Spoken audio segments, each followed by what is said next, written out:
শিক্ষার্থী বন্ধুরা, তোমরা কেমন আছো? আশা করি ভালো আছো। টিভির সামনে ক্লাস করছো, ভালোই তো লাগছে, তাই তো? আজ আমি 6 এর বিজ্ঞান বিষয় নিয়ে কথা বলছি তোমাদের সাথে। আজকের অধ্যায় হচ্ছে সপ্তম।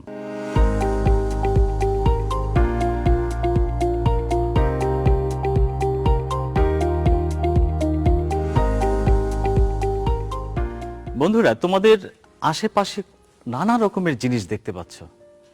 আচ্ছা, কি কি দেখতে পাচ্ছ একটু চিন্তা করো। আমি যা দেখতে পাচ্ছি তাও একটু বলি। আমি দেখতে পাচ্ছি চেয়ার, টেবিল, ক্যামেরা, কলম, মার্কার, বোর্ড, নানা কিছু। এগুলো সব কি? এক কথায় কি বলে? এগুলো হচ্ছে পদার্থ, তাই তো? তোমরা তো জানো কেন এটা পদার্থ। পদার্থের কিন্তু দুটো বৈশিষ্ট্য আছে। সকল পদার্থেরই কিন্তু এই সব দুটো বৈশিষ্ট্য থাকতেই হয়। এক, তার একটা ভর আছে। দুই, সে কিন্তু জায়গা দখল করে। তাহলে বন্ধুরা, আমরা কি কি দেখলাম? পদার্থের ভর থাকবে, আর আরেকটা কি? সে জায়গা দখল করে। কিন্তু এই যে পদার্থ, এই পদার্থগুলোর ভর তো আমরা জানি। প্রত্যেকটা বস্তু তার কি পরিমাণ অণু-পরমাণু দিয়ে গঠিত, সেটি হচ্ছে তার ভর। সেটা আমরা ভর পাবো। আর সে যেখানে রাখা হবে সে একটা জায়গা দখল করবে। তা লক্ষ্য করো, এখানে দুটো বৈশিষ্ট্য কিন্তু আছে। আজকে আমরা এই পদার্থের বৈশিষ্ট্য এবং তার শ্রেণীবিন্যাস নিয়ে আলোচনা করব। আচ্ছা, আমরা একটু চিন্তা করি যে ফ্রিজ থেকে যদি একটা বরফের টুকরা বের করে নিয়ে আসি,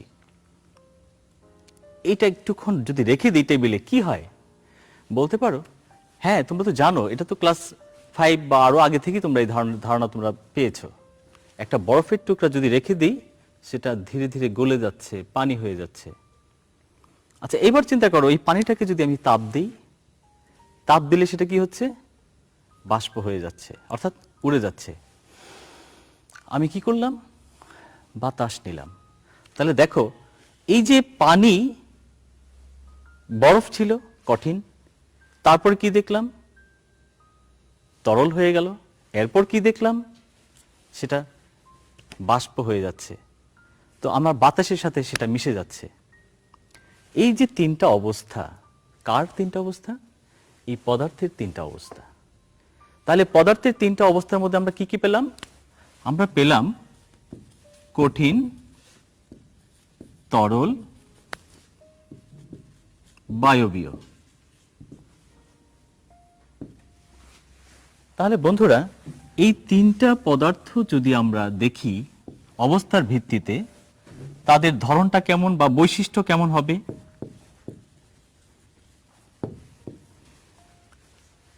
আমরা একটু দেখে নেই। আমার কাছে একটি কঠিন বস্তু আছে, তোমরা দেখতে পাচ্ছ বই। এই বইটার একটা কঠিন পদার্থ। এখানে একটা কাচের একটা মার্বেল আছে, এটাও কঠিন পদার্থ।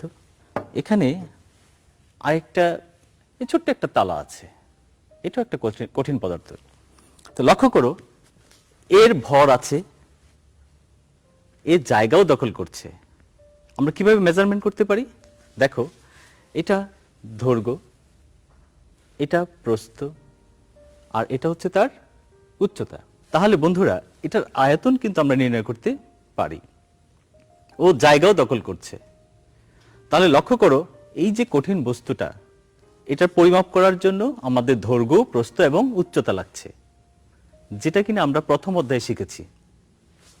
এবার আসো, একটি গোল বস্তু, কঠিন। এইটা কি দৈর্ঘ্য, প্রস্থ, উচ্চতা আছে? না।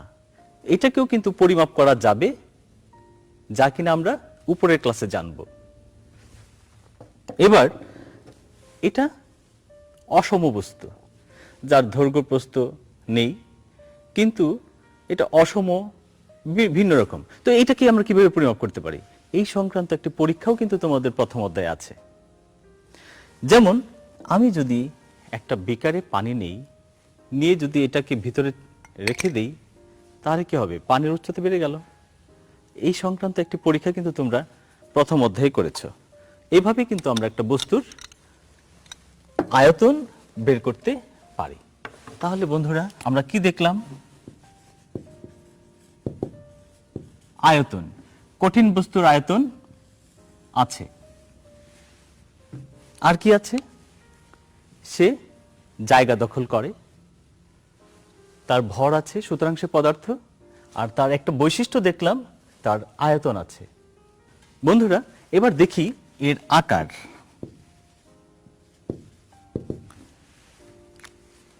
এর আকারটা কেমন? এটা একটা আয়তাকার ঘনবস্তু। এর আকার আছে, দেখো আমি এটাকে চাপ দিচ্ছি,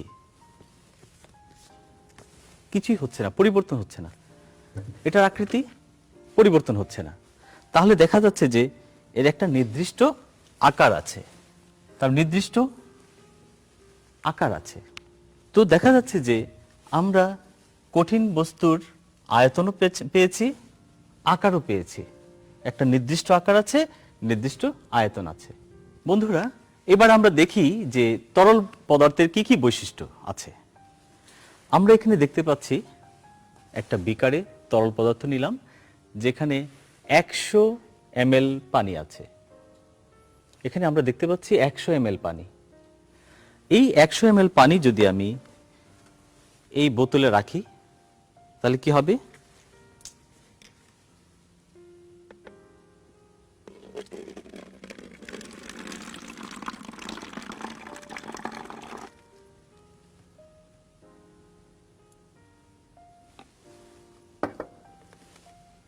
বন্ধুরা দেখো, এখানে 100 ml পানি রেখেছি, তলাটা সম্পূর্ণ ভরে উপরের দিকে উঠেছে।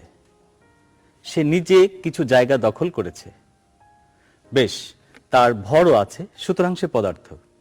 এবার দেখি তার আয়তন আছে, কারণ সে, আমরা এখানে দেখেছিলাম 100 ml পানি। এই আয়তনটা সে কি করছে? জায়গা চেঞ্জ করছি আমি। এবার দেখি এখানে কি হয়।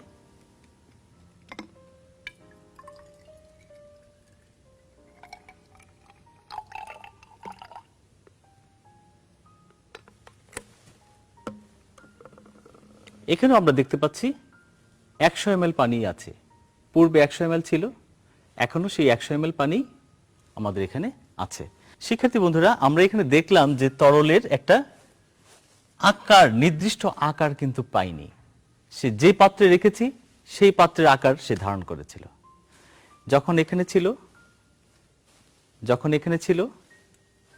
যখন বোতলে ছিল, ভিন্ন আকৃতির, এখানে উঁচু নিচু আছে, তাও তবু সে নিচের জায়গাটা সে দখল করে নিয়েছিল।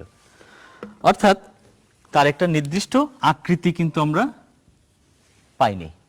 আমরা এক বোতল পানি দেখছি, এখানে একটুকু জায়গা খালি নেই।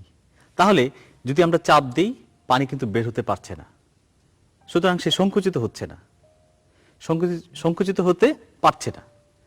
এর থেকে আমরা কি দেখলাম? সে একটা নির্দিষ্ট জায়গা দখল করে আছে। এখন এখানে যে পানির অণুগুলো আছে, আর আমরা যে পূর্বে দেখেছিলাম একটা কঠিন পদার্থ, সেটাকে চাপ দিয়েছিলাম, কিন্তু সে আকৃতি পরিবর্তন করতে পারছে না। সে যদিও আকৃতি পরিবর্তন করতে পারছে, কিন্তু সে কিন্তু আর সংকুচিত হচ্ছে না।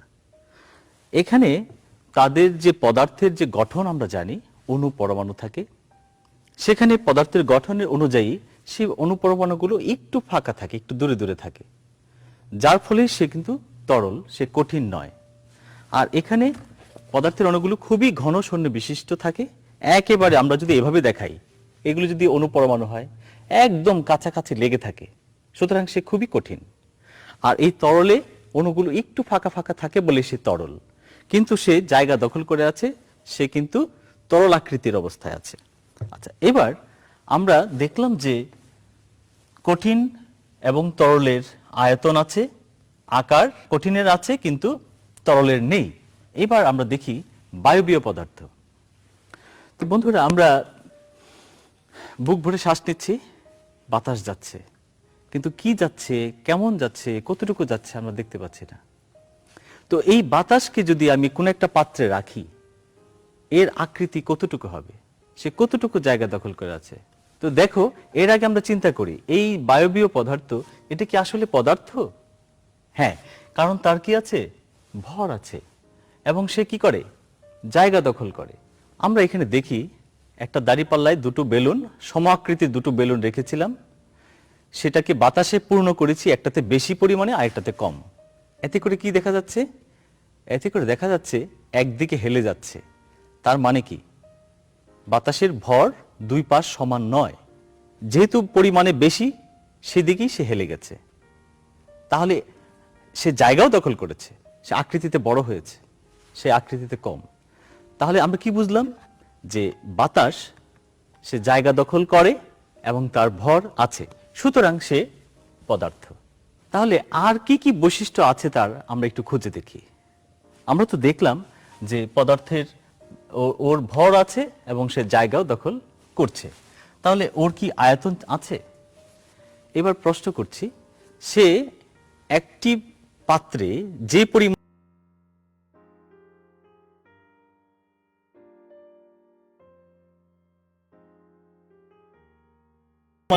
জায়গা জুড়ে দখল করে থাকে। তোমরা তো বাসায় দেখেছো পারফিউম ইউজ করতে, সেই পারফিউম ইউজ করলে কি হয়, একটা ঘর পুরো ভরে যায়, মানে গন্ধটা আমরা সব জায়গা থেকে পাই। তার মানে অণুগুলো সমস্ত জায়গায় ছড়িয়ে পড়ে, সমস্ত ঘরে। আমরা যদি একটি বোতলে পানি থাকে, তো বন্ধুরা আমি মুখটাকে খুলে দিচ্ছি, এখানে কি দেখলাম, এখানে খালি। তাহলে এখানে কি আছে এবার, এটাতে আছে বাতাস। আমি এবার এটাকে বন্ধ করে দিচ্ছি, ভালো করে টাইট করে দিয়েছি। এখানে বাতাস ছিল, এখন তোমরাই বলো যে এই বাতাস বেরোতে পারছে না, ভিতরে আছে পানি, যার একটা নির্দিষ্ট জায়গা দখল করে আছে সে। এখন প্রশ্ন হচ্ছে, এখানে যে বাতাস আছে, আমি যদি এটাকে চাপ দেই, কি হচ্ছে দেখতে পাচ্ছ? আমি যখন চাপ দিলাম, পানি কিন্তু উপরে উঠে গেল, এদিকে জায়গা কমে গেল। তাহলে পানি কিভাবে উপরে উঠলো? তাহলে কি বোঝা যাচ্ছে এতে? এতে আমরা বুঝতে পারছি যে বাতাস কিছুটা সংকুচিত হয়ে এসছে, যার ফলে কিন্তু ওই জায়গাটা পানি গিয়ে দখল করেছে। তাহলে আমরা কি দেখতে পাচ্ছি, এই পুরো জায়গা জুড়ে ছিল বাতাস, বায়বীয় পদার্থ। যখন আমি প্রেস করছি, তখন কি হচ্ছে, সে পানি উপরের দিকে উঠছে, আর উপরে জায়গাটা পানি ভরে দখল করে নিচ্ছে। তাহলে আমরা কি দেখতে পাচ্ছি, যে এখানে বাতাস যে পরিমাণ জায়গা জুড়ে ছিল, এর চাইতে কম পরিমাণ জায়গাতেও সে থাকতে পারছে, যেটা কিনা আমরা পূর্বে দেখতে পারিনি। ভরা ছিল, এটাকে প্রেস করলেও আর আমরা নিতে পারছি না ভিতরের দিকে। এতে করে আমরা কি বুঝতে পারছি, যে বায়বীয় পদার্থের নির্দিষ্ট আয়তন নেই, এর কোনো নির্দিষ্ট আয়তন নেই, সে পুরো জায়গায় জুড়ে থাকে। তোমরা তো গ্যাসের সিলিন্ডার দেখেছো, এই গ্যাসের সিলিন্ডারের মধ্যেও কিন্তু সেম, গ্যাসে পূর্ণ থাকে। এই পূর্ণতা যখন কমেও যায়, পুরো সিলিন্ডার জুড়েই কিন্তু থাকে। এবার আমরা দেখি এর নির্দিষ্ট আকার আছে কিনা। আমরা তো দেখতেই পাচ্ছি, এটাকে দেখাই যায় না, ছোঁয়া যায় না, তো সুতরাং এর নির্দিষ্ট কোনো আকারও নেই, এর নির্দিষ্ট কোনো আকারও নেই। তাহলে বন্ধুরা, আমরা দেখলাম কি, যে কঠিন, তরল এবং বায়বীয় পদার্থের আয়তন এবং আকার সম্পর্কে একটা ধারণা পেলাম। এখানে বায়বীয় পদার্থের অণুগুলো কিভাবে থাকে, আমরা পূর্বে দেখেছিলাম যে একটি কঠিন পদার্থের অণুগুলো খুবই ঘন সন্নিবিষ্ট থাকে। তোমরা তো লোহাকে চেনো, লোহার অণুগুলো কিন্তু এত বেশি ঘনিষ্ঠ, যে এত বেশি শক্তিশালী, তারা খুব কাছাকাছি থাকে, যার ফলে এটাকে খুব শক্ত মনে হয়। আর তরল, সেই ক্ষেত্রে অণুগুলো একটু ফাঁকা ফাঁকা, যার দরুন সে কিন্তু একটু তরল। আর বায়বীয় পদার্থ, সে পুরোটা এলাকা জুড়ে থাকে, যে পাত্রে রাখা হোক সে পুরোটা পাত্র জুড়ে থাকে। তাহলে কি দেখতে পাচ্ছি, বায়বীয় পদার্থের অণুগুলো একটু দূরে দূরে থাকে, দূরে দূরে, এবং তারা খুব নড়াচড়া করতে থাকে। অর্থাৎ তাদের অণুগুলোর মধ্যে দূরত্ব একটু বেশি বেশি থাকার কারণে সে পুরোটা জায়গা জুড়ে থাকে, যেটা তরলে থাকে এরকম কাছাকাছি, আর কঠিনে থাকে একেবারে খুবই কাছে। তাহলে বন্ধুরা অণুগুলোর এই ধরনের গঠনের কারণেই কিন্তু কোনো পদার্থ কঠিন, কোনো পদার্থ তরল এবং কোনোটা বায়বীয়। তাহলে আমরা কি কি দেখলাম? যে কঠিন, তরল এবং বায়বীয় পদার্থের আয়তন এবং আকার সম্পর্কে আমাদের একটা ধারণা হলো। এছাড়াও কিছু কিছু পদার্থ আছে, কোনোটা নরম, কোনোটা শক্ত, কোনোটা নমনীয়, কোনোটা অনমনীয়, এরকম আরো অনেক পদার্থ তোমরা আশেপাশে দেখতে পাবে। চলো বন্ধুরা, আমরা আজকের এই আলোচনা থেকে কি কি দেখলাম আমরা একটু দেখে নিই আবার। আমরা দেখলাম যে পদার্থের কি কি বৈশিষ্ট্য, পদার্থের শ্রেণীবিন্যাস কিভাবে করা যায়, তার অবস্থাভেদে 3 রকম, এবং সে আর কি কি বৈশিষ্ট্যের কারণে তাদেরকে আমরা কঠিন, তরল এবং বায়বীয় বলি। সকলেই তো পদার্থ।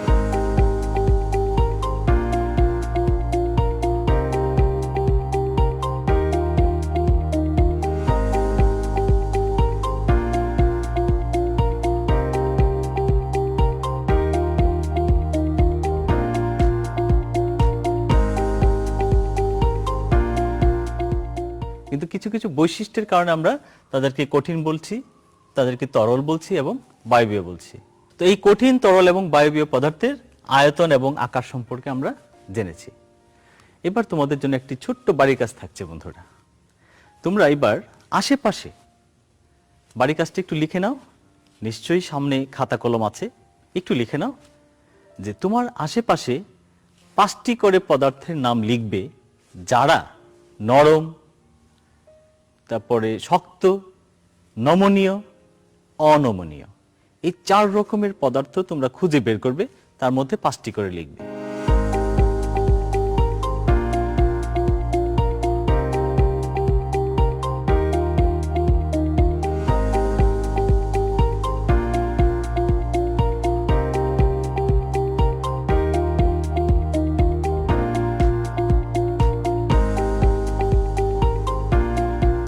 তো বন্ধুরা ভালো থাকো।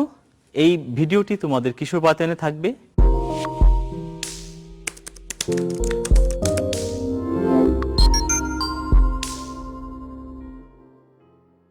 তোমাদের কোনো প্রশ্ন থাকলে সেখানে করবে, আমরা উত্তর দেওয়ার চেষ্টা করব। আর কিছু কুইজ থাকবে, সেটা খেলতে পারো, আশা করি ভালো লাগবে। তো আজ এই পর্যন্তই। সবার জন্য শুভকামনা রইল। ভালো থাকো।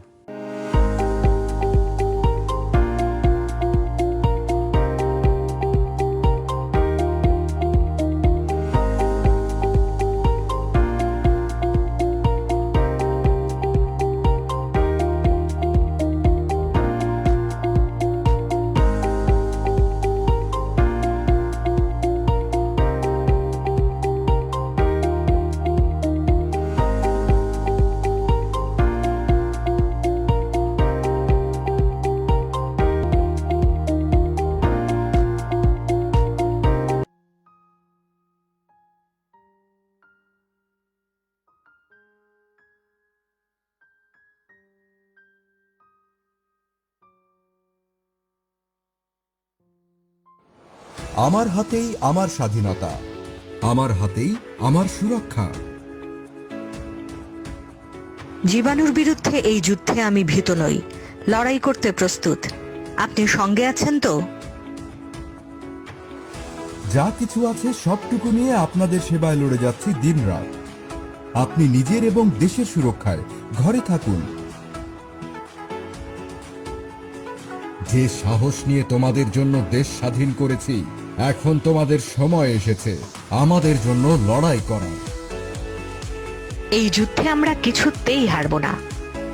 আমাদের সবার সন্তান বাঁচবে সচেতন হলে। আমার হাতেই আমার সুরক্ষা।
আমার ঘরে আমার স্কুল অনুষ্ঠানে সবাইকে স্বাগতম।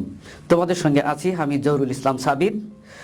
আজকে আমি তোমাদের সঙ্গে ক্লাস করব ষষ্ঠ শ্রেণীর বাংলা বিষয়ে। আজকের পাঠ তোলপাড়।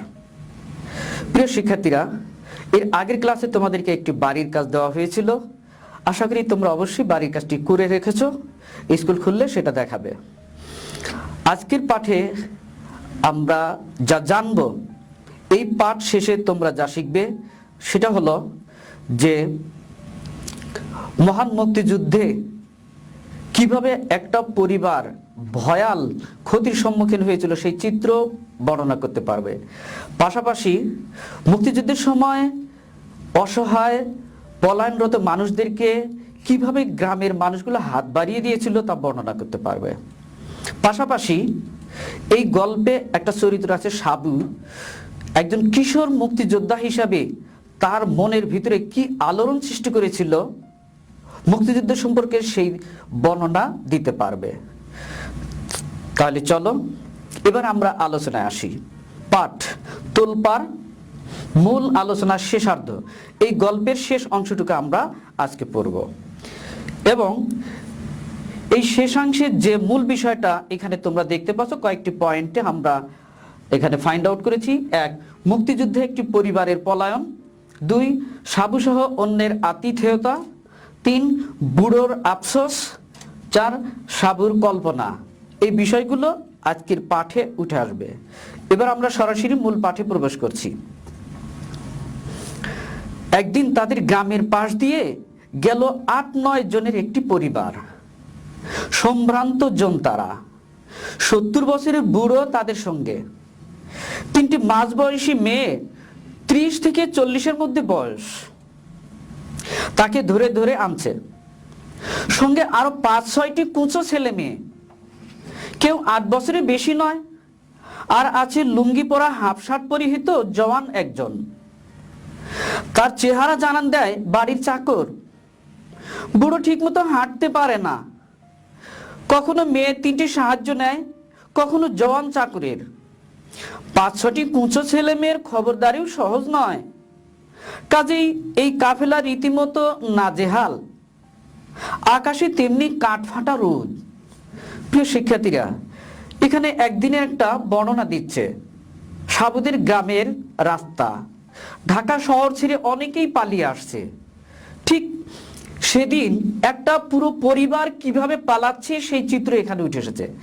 সাবু দেখতে পাচ্ছে 70 বছর বয়স্ক একজন বৃদ্ধ, তার সঙ্গে 3টি বিধবা বউ আর 5-6টি তার নাতি নাতনি নিয়ে কিভাবে পালাচ্ছে, এক বিভীষিকাময় চিত্র। এবং সেখানে দেখা যায় যে তার যে 3টি ছেলের বউ বর্ণনা করা হয়েছে, তাকে ধরে ধরে নিয়ে আসছে, তাদের বয়স 30-এর বেশি নয়। আবার 5-6টি যে কুচো কুচো ছেলে মেয়ে, তার মানে ছোট ছোট ছেলে মেয়ে, তাদের কারো বয়স 8 বছরের বেশি নয়। কিন্তু আরেকটি বিষয় হলো, এরা হলো একটা সম্ভ্রান্ত পরিবারের মানুষ, তারাও এভাবে ছুটছে। আর এখানে আরো একটি ছেলের কথা বলা হয়েছে যে পরনে লুঙ্গি পরিহিত এবং গায়ে শার্ট, অর্থাৎ সাবু ধরে নিয়েছে এই পরিবারের সে চাকর। তো এই পরিবারটা রীতিমতো নাজেহাল এই পলায়নের সময়। এর মধ্যে মাথার উপর আবার কাঠফাটা রোদ, প্রচন্ড রোদ, গ্রীষ্মকালের রোদ। এরপরেও সেই বৃদ্ধ লোকটা তার কুচো ছেলে মেয়েগুলো, নাতি নাতিগুলোর খবরও নিচ্ছিল। তারপরে কি হলো, লেখক বলছেন, শোনা গেল বুড়োর 3 ছেলেকেই তার সামনে পাঞ্জাবি মিলিটারিরা গুলি করে মেরেছে। সঙ্গী মেয়ে 3টি বিধবা বউ, কুচো ছেলে মেয়েগুলো বুড়োর নাতি নাতনি। আগে যে বর্ণনা দিল পরিবারের চিত্র, এখানে তার পরিচয় আরেকটু খোলাসা করে দিল লেখক বলছেন, এই বুড়োর সঙ্গে যে 3টা মেয়ে, আসলে তার 3টা পুত্রবধূ। তার যে 3টি ছেলে ছিল, সেই 3টি ছেলেকেই পাঞ্জাবি মিলিটারিরা গুলি করে হত্যা করেছে সেই বৃদ্ধের সামনেই। বৃদ্ধ লোকটি চোখের সামনে সেই দৃশ্য দেখেছে, তার সামনে কিভাবে ছেলেগুলোকে পাঞ্জাবি মিলিটারিরা হত্যা করেছিল। সেই দৃশ্য ভুলবার নয়। সুতরাং সেই ছেলে 3টিরই বউ তার সঙ্গে, তাকে ধরে ধরে নিয়ে যাচ্ছে পালানোর সময়। আর এখানে যে কুচো ছেলে মেয়েগুলোর কথা বলা হলো, এগুলো তারই হলো নাতি নাতনি। তারপরে কি হলো, লেখক আরো বর্ণনা দিচ্ছেন, গাছের ছায়ায় বিশ্রাম নিতে তারা বসেছিল। খবর জানার কৌতূহলে গাবতলী গায়ের অনেকে ছুটে আসে। আজ কিন্তু কাছে এসে সবাই মিলে যায়। সদ্য বিধবা 3 জন, আর সঙ্গে অমন জয়ীফ মানুষ। কেউ মিলিটারির জুলুমের খবর জানার জন্য আগ্রহ দেখায় না, বরং কিভাবে এদের সাহায্য করতে পারে তাই জিজ্ঞাসা করে। শুধু সাবু একা নয়, লেখক বর্ণনা করছেন, যখন এই পরিবারটা গাবতলী গায়ের একটা গাছের নিচে আশ্রয় নিল বিশ্রাম নেওয়ার জন্য, তখন গায়ের আরো অনেক লোক ছুটে এসেছিল। সাবুর মতো তারাও তাদেরকে সহযোগিতা করার জন্য ছুটে এসেছে। কিভাবে যুদ্ধ হচ্ছে, যুদ্ধের কি খবর, এই সমস্ত খবর নেওয়ার সুযোগ তাদের নেই, বরং এই অসহায় পরিবার আজকে যেভাবে তাদের গ্রামে এসেছে, তাদেরকে কিভাবে সহযোগিতা করা যায়, তাদেরকে কি খাওয়ানো যায়, কি পড়ানো যায়, সেই কাজে যেন ব্যস্ত হয়ে উঠে পড়েছে। অর্থাৎ এখানে সাবু এবং তার গায়ের লোকদের আতিথেয়তার পরিচয় ফুটে উঠেছে। তারপর কি হলো আমরা আরো জানতে পারি এই মূল পাঠে। লেখক বলছেন, পিয়াসে সকলেই অস্থির ছিল।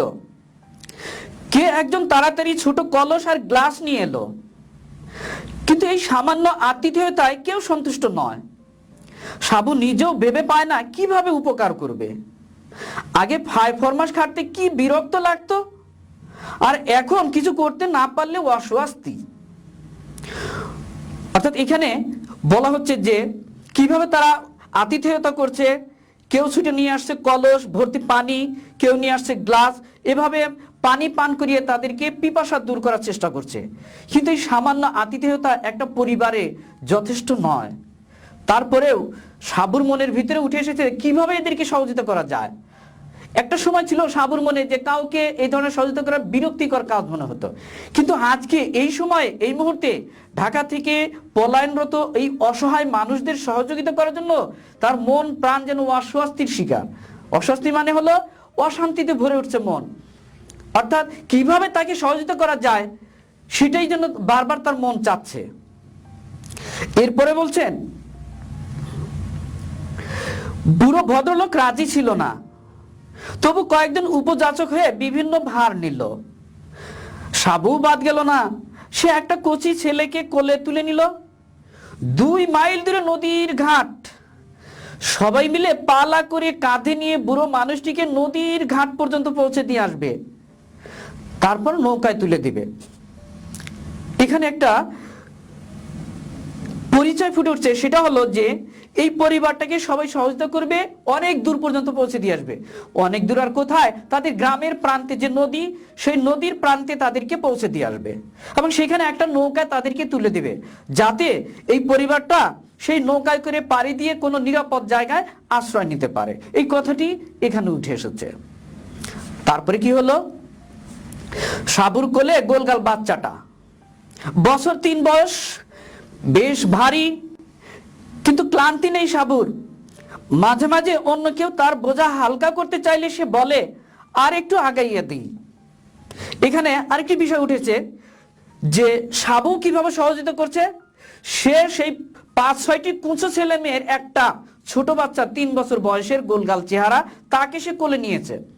কিছুটা ভারীও বটে, সাবুর কষ্ট হচ্ছিল, কিন্তু আজকের এই মুহূর্তে সে কষ্ট বোধ করছে না। কেউ যদি বলছেন যে তুমি পারছো না, ওকে দাও, আমার কাছে দাও, তখন সে জবাব দিচ্ছে, না আমি আরো এগিয়ে দিতে পারবো। তারপরে বলছে, বৃদ্ধ আশেপাশের বাহকদের বলে, তোমরাই আমার ছেলে বাবা, এই গরমে তোমরা ছাড়া কে আর এমন সাহায্য করতো। ছেলে আর কোথায় পাবো। কথা শেষ হয় না, ফুপানির শব্দ ওঠে। আবার বুড়োর ভাঙ্গা ভাঙ্গা গলা শোনা যায়, জীবনে নামাজ কাজা করিনি বাবা, ইসলামের নাম নিয়ে বলল পাকিস্তান হলে মুসলমানদের মঙ্গল হবে। হ্যাঁ, এই বয়সে সব ছেলেদের হারিয়ে বুড়ো কথা শেষ করতে পারে না, দীর্ঘশ্বাস শোনা যায় শুধু। এখানে যে কথাগুলো উঠে আসছে, এই যে বুড়ো 70 বছর বয়সের এক বৃদ্ধ লোক, তার মনের ভিতরের একটা দীর্ঘশ্বাস এখানে ফুটে উঠেছে। তিনি বলছেন যে আজকে এই অসহায় মুহূর্তে তোমরা যারা আমাদেরকে সহযোগিতা করছো, মানে কি সাবু এবং গায়ের লোকেরা তাদেরকে বলছে যে তোমরাই আমার ছেলে বাবা, তোমরা সাহায্য না করলে কে আমাদেরকে সাহায্য করতো। আর এখানে আরো একটি বিষয় ফুটে উঠেছে, সেটা হলো সেই বৃদ্ধ বুড়ো লোকটির একটা আফসোস এখানে ফুটে উঠেছে। এই আফসোসের মধ্যে দিয়ে ইতিহাসের একটি গুরুত্বপূর্ণ তথ্য উঠে এসেছে। সেটি হলো এই বুড়ো লোকটি বলছে যে জীবনে তিনি কখনো নামাজ কাজা করেননি। তার মানে এই বৃদ্ধ লোকটা হলো যে ধার্মিক, তার পরিচয় এখানে ফুটে উঠেছে। এই ধার্মিক লোকটি বলছেন যে ইসলামের নাম নিয়ে এই পাকিস্তানি লোকেরা একদিন দেশ স্বাধীন করেছিল, অর্থাৎ পূর্ব পাকিস্তান এবং পশ্চিম পাকিস্তান নামে একটি দেশ স্বাধীন হয়েছিল মুসলিম সংখ্যাগরিষ্ঠ জাতির ভিত্তিতে। কিন্তু বুড়ো আফসোস হলো সেই পাকিস্তানিরা আমাদের মতো এরকম মুসলমানদের, পূর্ব পাকিস্তানের মুসলমানদের উপর এরকম একটা ভয়াবহ যুদ্ধ চাপিয়ে দিবে, এটা তো ভাবতেই পারে না। আর তারা কতটা নিষ্ঠুর যে ইসলামের নাম নিয়ে দেশ স্বাধীন করলো আর এই পূর্ব পাকিস্তানের মুসলমানদের উপরে এভাবে একটা যুদ্ধ চাপিয়ে দিল। হ্যাঁ হ্যাঁ, আর তারাই আমার 3টে ছেলেকে আমার চোখের সামনে এভাবে হত্যা করলো। এই যে একটা বুড়োর আফসোস, এই আফসোসের মধ্যে দিয়ে ইতিহাসের একটি গুরুত্বপূর্ণ তথ্য এখানে উঠে এসেছে। তারপরে কি হলো, এই বৃদ্ধ লোকের দীর্ঘশ্বাস এখানে যে শোনা যায়, সেটা শোনার পর আমরা আরো দেখতে পাই, লেখক বর্ণনা করেন, সমস্ত কাফেলা নীরব। নারীদের মধ্যে একজন ফুঁপিয়ে ফুঁপিয়ে কান্না শুরু করেছিল, তখনই থেমে গেল। কে আর কথা বলবে এমন জায়গায়? মনে হচ্ছিল কতগুলো লাশ নিয়ে যেন সবাই হাঁটছে। এখানে লেখক আরেকটি তথ্য তুলে ধরছেন, সেটা হলো যে এই যে কাফেলা আর কি, এই যে বৃদ্ধ লোকের যে একটা পরিবার, পুরো পরিবার অসহায় হয়ে কিভাবে পালাচ্ছিল, এটা একটা কাফেলা, জনস্রোতের সঙ্গে এই কাফেলাও ছুটছে। তো এখন এই কাফেলা মানে বৃদ্ধ লোকের এই পরিবারের মধ্যে থেকে একজন নারী ফুঁপি ফুঁয়ে কাঁদছিল।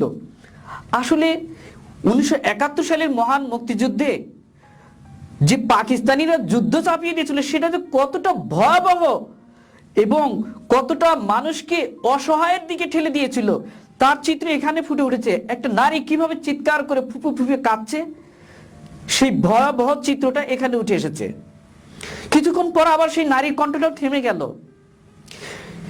তখন সাবু বুঝতে পারছিল যে ওই যে 3টি বিধবা মেয়ে যারা স্বামী হারিয়েছে মহান মুক্তিযুদ্ধে, সেই স্বামীদের কথা মনে করেই একজন ফুপিয়ে কেঁদে উঠেছিল। আর মনে হচ্ছিল এই একটা পরিবারের সঙ্গে সবাই যে যাচ্ছিল, মনে হচ্ছিল যে জীবিত মানুষ না, একজন যেন একটা লাশ এভাবে ঠেলে ঠেলে চলছে, কতগুলো লাশ নিয়ে যেন সবাই হাঁটছে। কারণ হলো বৃদ্ধ লোকটি তো হাঁটতে পারে না, ওই বিধবা পুত্রবধূগুলোই তাকে ধরে নিয়ে যাচ্ছিল, মনে হচ্ছিল যেন একটা জীবন্ত লাশ কাঁধে করে নিয়ে ছুটছে। তারপরে কি হলো, সাবু কল্পনার চোখে যেন সামনে দেখতে পায় খাকি উর্দি পরা কতগুলো সিপাহী তার সামনে, আর সে তাদের লাথি মেরে মেরে ফুটবলের মতো গড়িয়ে নিয়ে যাচ্ছে। অসীম আক্রোশে তার রক্ত টকবক করে ফুটতে থাকে। সেই সব দুশ্মন কখনো দেখেনি সে, সেই সব জানোয়ার কখনো দেখেনি সে, যারা তার দেশের মানুষকে বন্যার দিনের পিঁপড়ের মতো ভাসিয়ে নিয়ে যাচ্ছে জুলুমের দাপটে। এখানে লেখক চমৎকার একটা দৃশ্য তুলে ধরেছেন, সেটা হলো যে কিশোর সাবু কল্পনার চোখে দেখছে। কিশোর সাবু মনে মনে তার চোখের সামনে একটা কল্পনার দৃশ্য তুলে ধরছে। সেই কল্পনার দৃশ্যটা কি লেখক সুন্দরভাবে তুলে ধরেছেন, সেটা হলো যে খাকি উর্দি পরা কতগুলো সিপাহী তার সামনে, তার মানে হলো সেই পাঞ্জাবি হানাদার বাহিনী বা পাঞ্জাবি মিলিটারি বাহিনী, এদের কয়েকজনকে যেন তার চোখের সামনে দেখতে পাচ্ছে, এবং তাদেরকে কিশোর সাবু যেন ফুটবল খেলার মতো লাথি মেরে মেরে সামনের দিকে গড়িয়ে নিয়ে যাচ্ছে।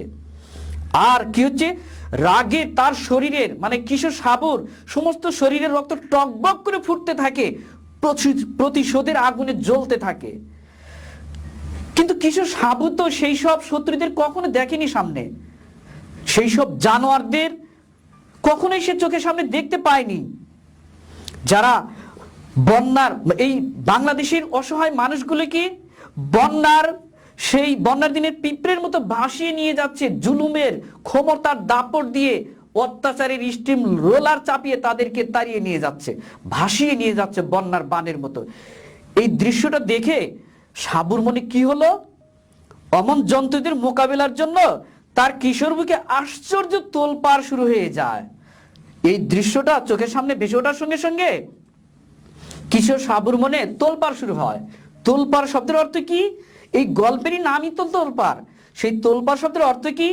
অর্থ হলো প্রবল আলোড়ন, বিক্ষোভ।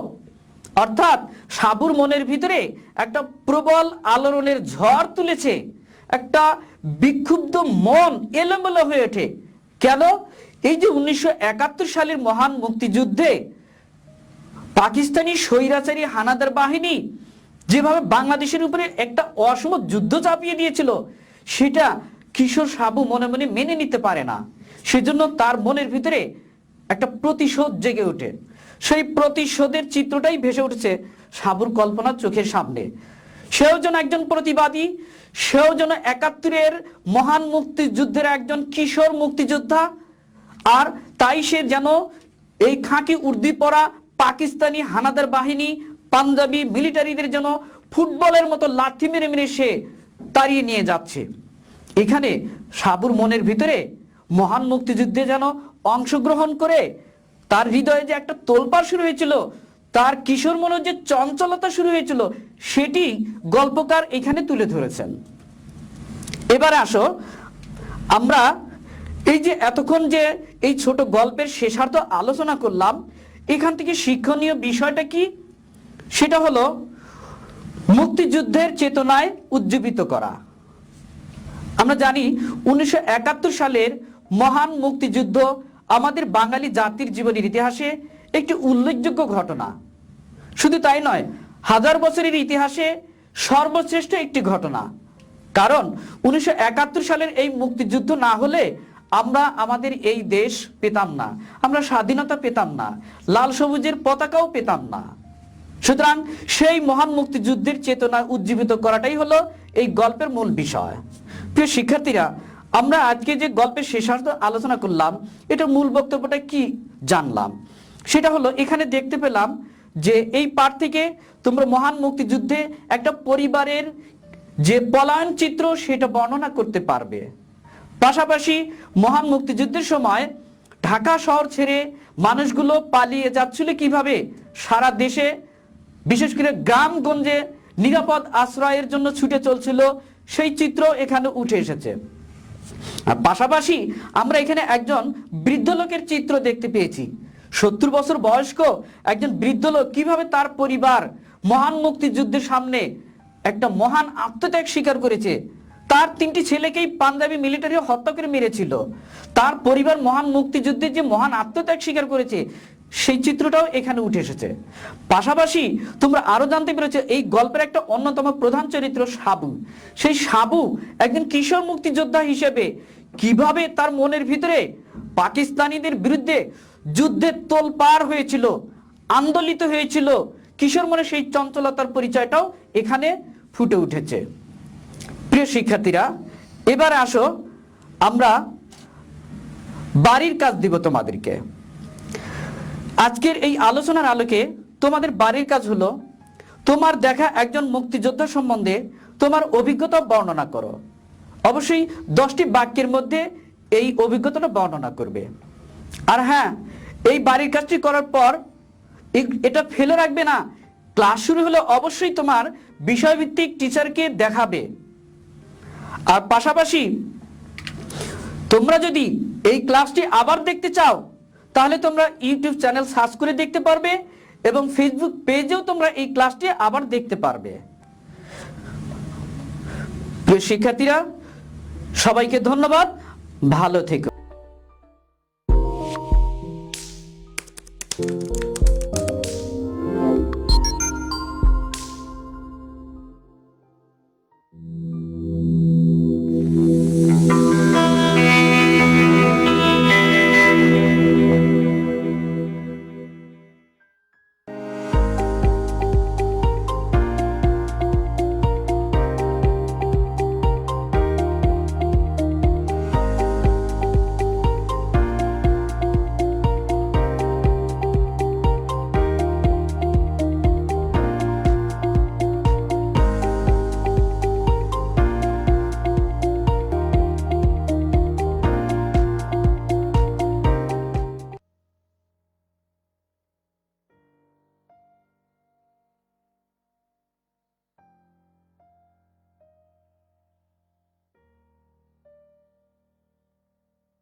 থেকে আসার পর বেশ কয়েকদিন ধরে আমার সর্দি জ্বর সঙ্গে হাঁচি কাশি গলা ব্যথাও আছে। আরে বলো কি, এই লক্ষণগুলো করোনা ভাইরাসের সঙ্গে মিলে যায়। বিদেশ থেকে আসা ব্যক্তিকে তো 14 দিন কোয়ারেন্টাইনে থাকতে হয়। তুমি কি সেটি মেনে চলেছো? প্রথমে আমি এয়ারপোর্ট থেকে নেমে বাড়িতে এসেছি, পরে বাসায় ঢুকে আব্বা আম্মাকে সালাম দিয়ে বাবুকে আদর করেছি। করিমের চায়ের দোকানে গিয়েছিলাম, তখন হাসানের সাথে দেখা হলো, চা খেলাম, করিমকে টাকা দিলাম। তারপর বাসায় ফিরে বাসার সবাই একসাথে বসে টিভি দেখেছি, খাবার খেয়েছি। প্রতিবার দেশে এসে যেরকম ভাবে থাকি তেমন ভাবেই থেকেছি। আর সময় নষ্ট না করে 333-তে কল করো।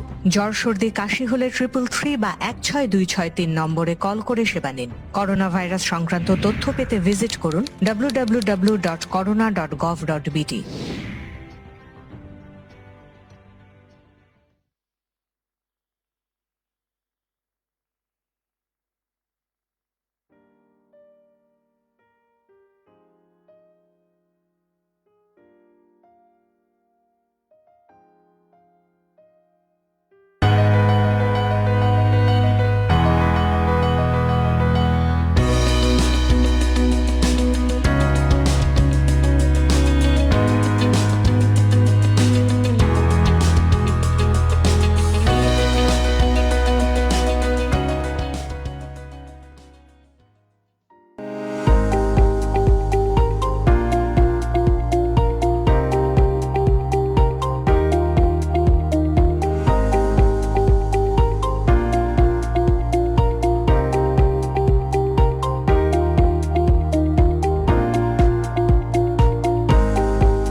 প্রিয় শিক্ষার্থীরা, আমার ঘরে আমার স্কুল অনুষ্ঠানে তোমাদেরকে স্বাগতম। আজকে আমি তোমাদের সাথে আছি আলমগীর বাদশা। নিশ্চয়ই তোমাদের ভালো লাগবে। আজকে আমরা আলোচনা করব সপ্তম শ্রেণীর গণিত বিষয়ের 9ম অধ্যায়। যেহেতু এই অধ্যায়টি ত্রিভুজ সম্পর্কিত, সে কারণে আমরা প্রথমেই ত্রিভুজ সম্পর্কে ধারণা নিয়ে নিব। যদিও তোমরা ত্রিভুজ সম্পর্কে জানো, তারপরেও আমরা আরেকটু বিষয়টা জেনে নিব যাতে আমাদের অনুশীলন করতে সুবিধা হয়। তাহলে তোমরা প্রস্তুত হয়ে যাও, খাতা কলম নিয়ে আমার সাথে সাথে ধীরে ধীরে এগুলো অনুশীলন করবে। প্রথমে আসা যাক ত্রিভুজ কাকে বলে। তো আমি একটি ত্রিভুজের চিত্র আঁকি। দেখো, এটি একটি ত্রিভুজ। এখানে ত্রিভুজটির নাম দেওয়া হলো এ বি সি, একটি ত্রিভুজ। তাহলে আমরা জানি যে একটা ত্রিভুজে 3টি বাহু রয়েছে। 3টি বাহু কি কি আমরা যদি চিন্তা করি, এখানে যে এ বি একটি বাহু, বিসি একটি বাহু, আর একটি বাহুর নাম কি এসি। নিশ্চয়ই তোমরা জানো 3টি বাহু দিয়েই যে ক্ষেত্র তৈরি হয় তাকেই ত্রিভুজ বলা হয়ে থাকে। তাহলে ত্রিভুজে 3টি বাহু থাকবে, সাথে কি থাকবে, 3টি কোণও থাকবে। তাহলে কোণ কিরকম, যেমন এটা একটা কোণ। এখন এই কোণের নাম কি? দেখো, কোণ কাকে বলে, যে 2টি রেখা যখন একটি বিন্দুতে মিলিত হয় তখন একটি কোণ তৈরি হয়। যেমন আমরা এখানে বলতে পারি এই বি এ একটি বাহু, আবার সি এ আরেকটি বাহু। এই 2টি বাহু মিলিত হয়েছে এ বিন্দুতে, ফলে এখানে একটি কোণ তৈরি হয়েছে। তাহলে এই কোণের নাম কি হবে? কোণের নাম হবে বি এ সি, কোণ বি এ সি। তাহলে এরকম ভাবে এই ত্রিভুজে আমরা 3টা কোণ পেলাম। প্রথমে কোণ বি এ সি, এরপরে বলো তো এই কোণটার নাম কি হবে? তাহলে হ্যাঁ, তোমরা বুঝতে পারতেছো, এই কোণের নাম হবে এ বি সি, কোণ এ বি সি। পাশাপাশি তাহলে আরেকটি কোণ রয়ে গেল, এই কোণটির নাম কি হবে? কোণ A C B, A C B. তাহলে আমরা এটুকু বুঝতে পারলাম যে একটি ত্রিভুজের 3টি বাহু এ বি বিসি এসি এবং 3টি কোণ, কোণ বিএসি, কোণ এবিসি, কোণ এসি বি। তাহলে আমরা 3টি কোণ এবং 3টি বাহু সম্পর্কে ধারণা পেয়ে গেলাম। এখন আমরা চলে যাব আমাদের মূল আলোচ্য বিষয় উপপাদ্য 1 নিয়ে। তো আমি উপপাদ্য 1 শুরু করার পূর্বে উপপাদ্য 1 যাতে তোমরা ভালোভাবে বুঝতে পারো, আমরা আরো কিছু বিষয় বুঝে নিব যাতে আমাদের উপপাদ্য 1 অনুশীলন করতে সহজ হয়। সে বিষয়গুলো কি? একান্তর কোণ এবং অনুরূপ কোণ। একান্তর কোণ, অনুরূপ কোণ সম্পর্কে আমরা এখন একটু বিস্তারিত জেনে নেই। তাহলে তোমরা আমার সাথে আঁকো। প্রথমে আসো একান্তর কোণ কাকে বলে। খেয়াল করো, একান্তর কোণ হবে যখন দুইটি রেখা, সরল রেখা, ধরো এরকম আমি একটি সরলরেখা আঁকলাম, এখানে আরো একটি সরলরেখা আঁকলাম, এটার নাম দিলাম ধরো এবি আর এটার নাম দিলাম সিডি। তাহলে দুইটি সমান্তরাল সরলরেখা, এই দুইটি সমান্তরাল সরলরেখাকে যখন আরেকটি রেখা ছেদ করবে, ধরো এই রেখাটার নাম দিলাম পি কিউ, তাহলে এবি এবং সিডি সরলরেখা দুটিকে পি কিউ সরলরেখা ছেদ করলো। এই ছেদ করার পরে যে দুইটি বিপরীত কোণ তৈরি হলো, ধরো এখানে একটা কোণ তৈরি হলো ছেদকের এই বিপরীত পাশে, এই পাশে একটি, আবার এই পাশে একটি। তো এরকম বিপরীত পাশে যে দুইটি কোণ তৈরি হয়, মূলত সেই দুইটি কোণকে বলা হয় একান্তর কোণ। তাহলে আমরা নাম দিতে পারি, ধরো এটা যদি আমি ই দিলাম, এফ দিলাম, তাহলে এই একান্তর কোণের নাম কি হবে? নিচে আমরা একটু আগে কোণ কাকে বলে শিখেছি, কোণ এ ই এফ, কোণ এ ই এফ সমান একান্তর কোণ কি হবে? এইটা, এই কোণের নাম কি হবে? E F D, E F D. তাহলে আমরা বুঝতে পারলাম একান্তর কোণ এ বি মানে দুইটি সরল রেখাকে যদি অপর একটি সরল রেখা ছেদ করে, তাহলে ছেদকের বিপরীত পাশে যে দুইটি কোণ উৎপন্ন হবে, মূলত তাকেই বলা হবে একান্তর কোণ। এটা আমরা মনে রাখবো, কারণ আমাদের উপপাদ্য 1-এ এই বিষয়টা প্রয়োজন হবে। এখন আমরা চলে যাব অনুরূপ কোণ। খেয়াল করো, অনুরূপ কোণও প্রায় একই রকম।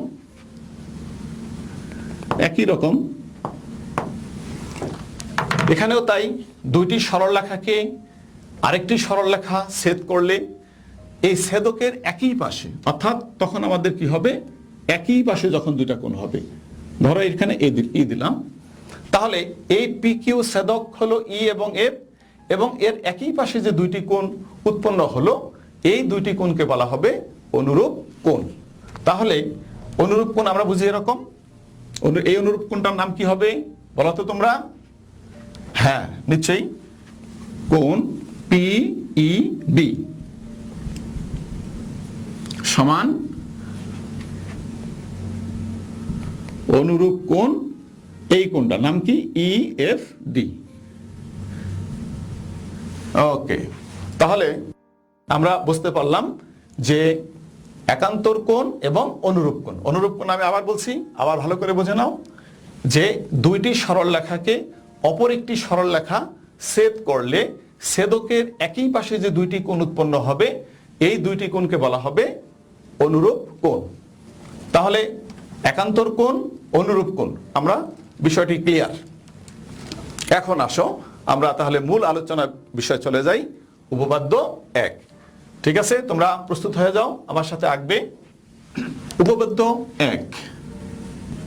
দেখো উপপাদ্য 1-এ কি বলা হয়েছে? বলা হয়েছে যে ত্রিভুজের 3 কোণের সমষ্টি 2 সমকোণ।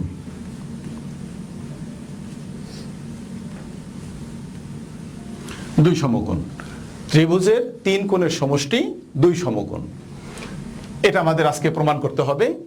তাহলে আমরা প্রথমে একটি ত্রিভুজের চিত্র এঁকে নেই, আমার সাথে সাথে আঁকো তোমরা।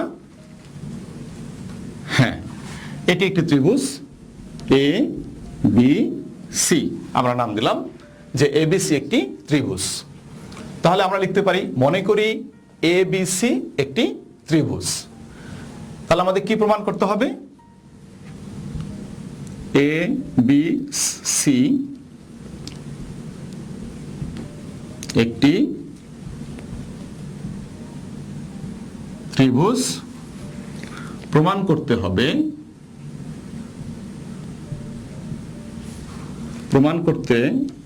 যে কি প্রমাণ করতে হবে?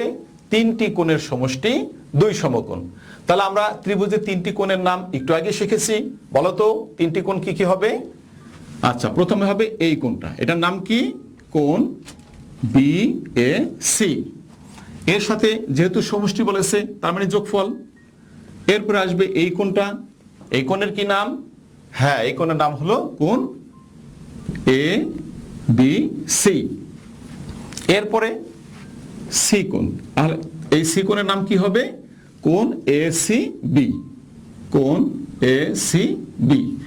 এই তিনটা কোণ যোগ করলে যোগফল কত হবে? দুই সমকোণ।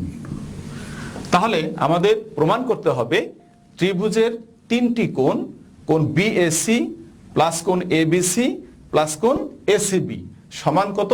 দুই সমকোণ। আমাদের খেয়াল রাখতে হবে আমাদেরকে কি প্রমাণ করতে বলেছে। তাহলে আমরা এইটুক বুঝে ফেললাম। এখন এটা প্রমাণ করার জন্য আমাদের কিছু অঙ্কন করতে হবে। তাহলে আসো আমরা অঙ্কন করে নেই। প্রথমে অঙ্কনে এসে অঙ্কন, তাহলে এই পর্বে আমরা শিখব অঙ্কনটা। BC কে আমরা D পর্যন্ত বর্ধিত করি, D পর্যন্ত বর্ধিত করি, BC কে D পর্যন্ত আমরা বর্ধিত করলাম। এরপরে কি করতে হবে? BA সমান্তরাল করে CE রেখা আঁকতে হবে। তাহলে আমরা এই BA যেরকম বাঁকা আছে, যতটুকু অ্যাঙ্গেল আছে কোণ, ঠিক অতটুকু অ্যাঙ্গেলে আমি আবার এখানে আরেকটি কোণ আঁকলাম E। তাহলে CE এই BA সমান্তরাল করে CE আঁকলাম। ঠিক আছে, তোমরা বুঝতে পারছো? দেখো আমার সাথে আবার চিত্র ডেকে নাও যে BC কে D পর্যন্ত বর্ধিত করি, এরপর BA রেখার সমান্তরাল করে CE রেখা অঙ্কন করি। তাহলে এই পর্যন্ত আমার অঙ্কন শেষ। এখন আমরা চলে যাব প্রমাণে। তাহলে প্রমাণ করার জন্য আমাকে কি করতে হবে? দেখো, প্রমাণ তোমাদের লিখতে হবে না, তোমরা চিত্র দেখেই বোঝার চেষ্টা করবে। চিত্র দেখে, এই চিত্র দিয়ে জ্যামিতি আসলে বোঝার বিষয়, তাহলে আমরা চিত্র দেখেই এটা বোঝার চেষ্টা করব। আসো, প্রথমেই আমি দেখো এখানে কোণ BAC, এই কোণটার নাম কোণ BAC এবং এই কোণটির নাম ACE। এই দুইটা কোণকে আমরা কি বলতে পারি? হ্যাঁ, আমরা একটু আগে শিখেছি এই দুইটি কোণকে বলা হয় একান্তর কোণ। অর্থাৎ কোণ BAC সমান কোণ ACE। কারণ কি? কারণ হলো যে এই দুইটা কোণ একান্তর কোণ এবং একান্তর কোণ সমান হয়। কিভাবে একান্তর কোণ হলো দেখি আমরা। ধরো আমি এটাকে যদি এভাবে করি, এই BA একটা রেখা, আবার CE একটি রেখা, এই দুইটি রেখা সমান্তরাল একই রকম। আবার এর ছেদক যদি আমরা ধরি AC, তাহলে খেয়াল করো BA সমান্তরাল CE এবং AC তাদের ছেদক। তাহলে এখানে কি হয়েছে? দুইটা কোণ তৈরি হয়ে গেছে। এই কোণটার নাম কি? BAC। আর এই কোণের নাম ACE। এই দুইটি কোণকে বলা হয় একান্তর কোণ এবং একান্তর কোণ দুটি সবসময় কি হয়? সমান হয়। তাহলে আমরা এইটুকু লিখতে পারি প্রমাণে যে কোণ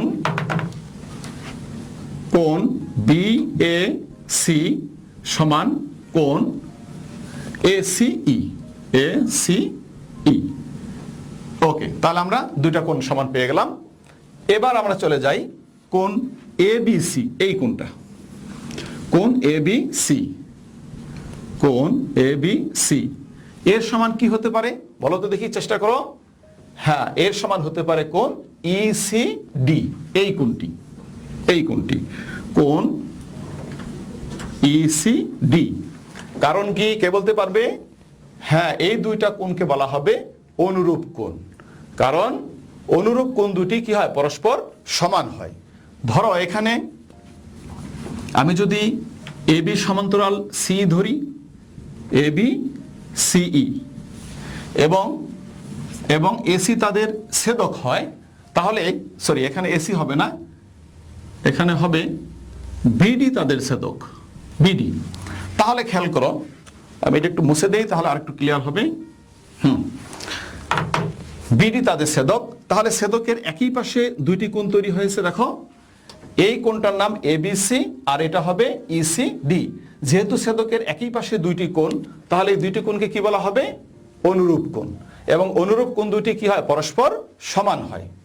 ওকে, তাহলে এখন খেয়াল করো, এই একান্তর কোণ সমান, অনুরূপ কোণ সমান। তাহলে আমরা এই দুইটার সমষ্টি এবং এই দুইটা কোণের সমষ্টি সমান হবে। তাহলে আমরা কি লিখতে পারি? সুতরাং আমরা লিখতে পারি কোণ, এই কোণটা বিএসি প্লাস কোণ এবিসি, এবিসি এর সমান হতে পারে এই দুইটা কোণ। এটা একটা একান্তর কোণ, একটা অনুরূপ কোণ। কি বোঝা যাচ্ছে তো? হ্যাঁ, এই একান্তর কোণ আর অনুরূপ কোণ যোগ করব, আবার এখানে একান্তর কোণ অনুরূপ কোণ যোগ করব। তাহলে কোণ এসিই প্লাস কোণ ইসিডি। ওকে, আমরা এই পর্যন্ত ক্লিয়ার যে এই দুইটি কোণের সমষ্টি এই দুইটি কোণের সমষ্টির সমান। এখন তোমরা ভালো করে খেয়াল করো যে এই যে দুইটা কোণ, কোণ এসিই এবং কোণ ইসিডি, এই দুইটা কোণকে যদি আমরা যোগ করি, এই যে যোগ করেছি, যোগ করি, তাহলে পুরাটা মিলে একটা কোণ হয়। পুরাটা মিলেই একটা কোণ হয়, দুইটা কোণ মিলে একটা কোণ। ধর বিষয়টা তখন এরকম হয়ে গেল। তাহলে এই কোণটার নাম কি হবে? এসিডি। হ্যাঁ, তাহলে আমরা এই দুইটা কোণের যোগফল সমান লিখতে পারি কোণ এসিডি, এসিডি। খেয়াল করো, তাহলে আমরা এরকম বুঝতে পারি যে কোণ বিএসি প্লাস কোণ এবিসি সমান কোণ এসিডি, অর্থাৎ এই দুইটা কোণের যোগফল এই একটা কোণের সমান। ঠিক আছে, আমরা বুঝতে পারতেছি? ওকে, এখন আসো, তাহলে আমরা এই ত্রিভুজের মধ্যে একটা কোণ শুধু বাকি রইল আমাদের। খেয়াল করো, কোন কোণটা বাকি রয়েছে? সি কোণ, অর্থাৎ এসিবি, এই কোণটা বাকি রয়েছে। এখন যদি আমরা এই কোণটাকে কি করি? যোগ করে দেই, অর্থাৎ এই দুইটা কোণের সাথে এই কোণটা যোগ করে দেই, আবার এসিডি যে কোণ পেলাম এই কোণের সাথে যদি আমরা এই এসিডি এসিবি কোণটি যোগ করে দিই, তাহলে কি রকম দাঁড়ায়? তাহলে দাঁড়ায় কোণ বিএসি প্লাস কোণ এবিসি, এর সাথে আমরা কোন কোণটা যোগ করব? কোণ এসিবি, এই আমরা যোগ করে দিলাম কোণ এসিবি। এর সমান হতে পারে, আমরা যেহেতু বুঝেছি যে এই দুইটা কোণের যোগফল এই কোণের সমান, অতএব এই কোণের এসিডি, এই কোণের সাথে আমরা কি যোগ করব? এসিবি। তাহলে কোণ এসিডি, অর্থাৎ এটা এসিডি, এর সাথে আমরা যোগ করলাম কোণ এসিবি, এসিবি। এখন আসো, এখন মূল কথা হলো যে এই দুইটা কোণের সাথে, অর্থাৎ এই কোণের সাথে এই কোণটা যদি আমরা যোগ করি, তাহলে পুরাটা মিলে আরো একটা কোণ তৈরি হয়ে গেল। রাইট? কি বোঝা যাচ্ছে না? যে এই এসিডি কোণের সাথে যদি আমরা এসিবি এই কোণটাও যোগ করে নেই, তাহলে দেখো পুরাটা মিলে একটা কোণ হয়ে গেল। তখন সেই কোণটাকে কি বলা হয়? সরল কোণ। আর সরল কোণ হলো দুই সমকোণ, এক সরল কোণ সমান দুই সমকোণ। তাহলে আমরা কি লিখতে পারি? তাহলে আমরা লিখতে পারি সুতরাং কোণ এসিডি প্লাস কোণ এসিবি, এসিবি সমান কত হবে? দুই সমকোণ। যেহেতু পুরাটা মিলেই একটা সরল কোণ, দুই সমকোণ। ঠিক আছে, তাহলে এখন দেখো বিষয়টা ক্লিয়ার। যদি এই কোণ এসিডি এবং কোণ এসিবি এই দুইটা সমষ্টি দুই সমকোণ হয়, তাহলে নিশ্চয়ই এই তিনটা কোণের যোগফলও দুই সমকোণই হবে, কারণ এই দুইটা কোণ সমান এই তিনটা কোণ। কি বোঝা যাচ্ছে? তাহলে আমরা সর্বশেষ লিখতে পারি যে সুতরাং কোণ বিএসি প্লাস কোণ এবিসি প্লাস কোণ এসি বি সমান কত? 2 সমকোণ। বাস, আমাদের প্রমাণ হয়ে গেল। কারণ আমাদেরকে প্রমাণেও বলছে যে এই 3টা কোণের সমষ্টি 2 সমকোণ। আমরা তাই বুঝলাম যে 3টা কোণের যোগফল কত হবে? 2 সমকোণ হবে। তাহলে এখানে আমরা প্রমাণিত লিখতে পারি। ঠিক আছে বন্ধুরা, তাহলে আমরা উপপাদ্য 1 বুঝতে পারলাম যে ত্রিভুজের 3 কোণের সমষ্টি 2 সমকোণ। এখন আসো বাড়ির কাজ। তাহলে বাড়ির কাজ আমি এরকমই একটি কাজ তোমাদের দিচ্ছি। বাড়ির কাজ কি থাকবে তোমাদের? বাড়ির কাজ থাকবে, ধরো আমি দিলাম একটি ত্রিভুজ পি কিউ আর। তাহলে এই পি কিউ আর ত্রিভুজের 3 কোণের সমষ্টি 2 সমকোণ। এটা তোমরা বাসায় প্রমাণ করবে। আশা করি সমস্যা হবে না, তোমরা পারবে। তো দেখা হবে আবার নতুন কোনো ক্লাসে, নতুন কোনো অধ্যায় নিয়ে। সে পর্যন্ত তোমরা ভালো থাকো। খোদা হাফেজ।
Dear students of class 7, welcome to আমার ঘরে আমার স্কুল অনুষ্ঠানে। Today I am with you Syed Firoz Alam.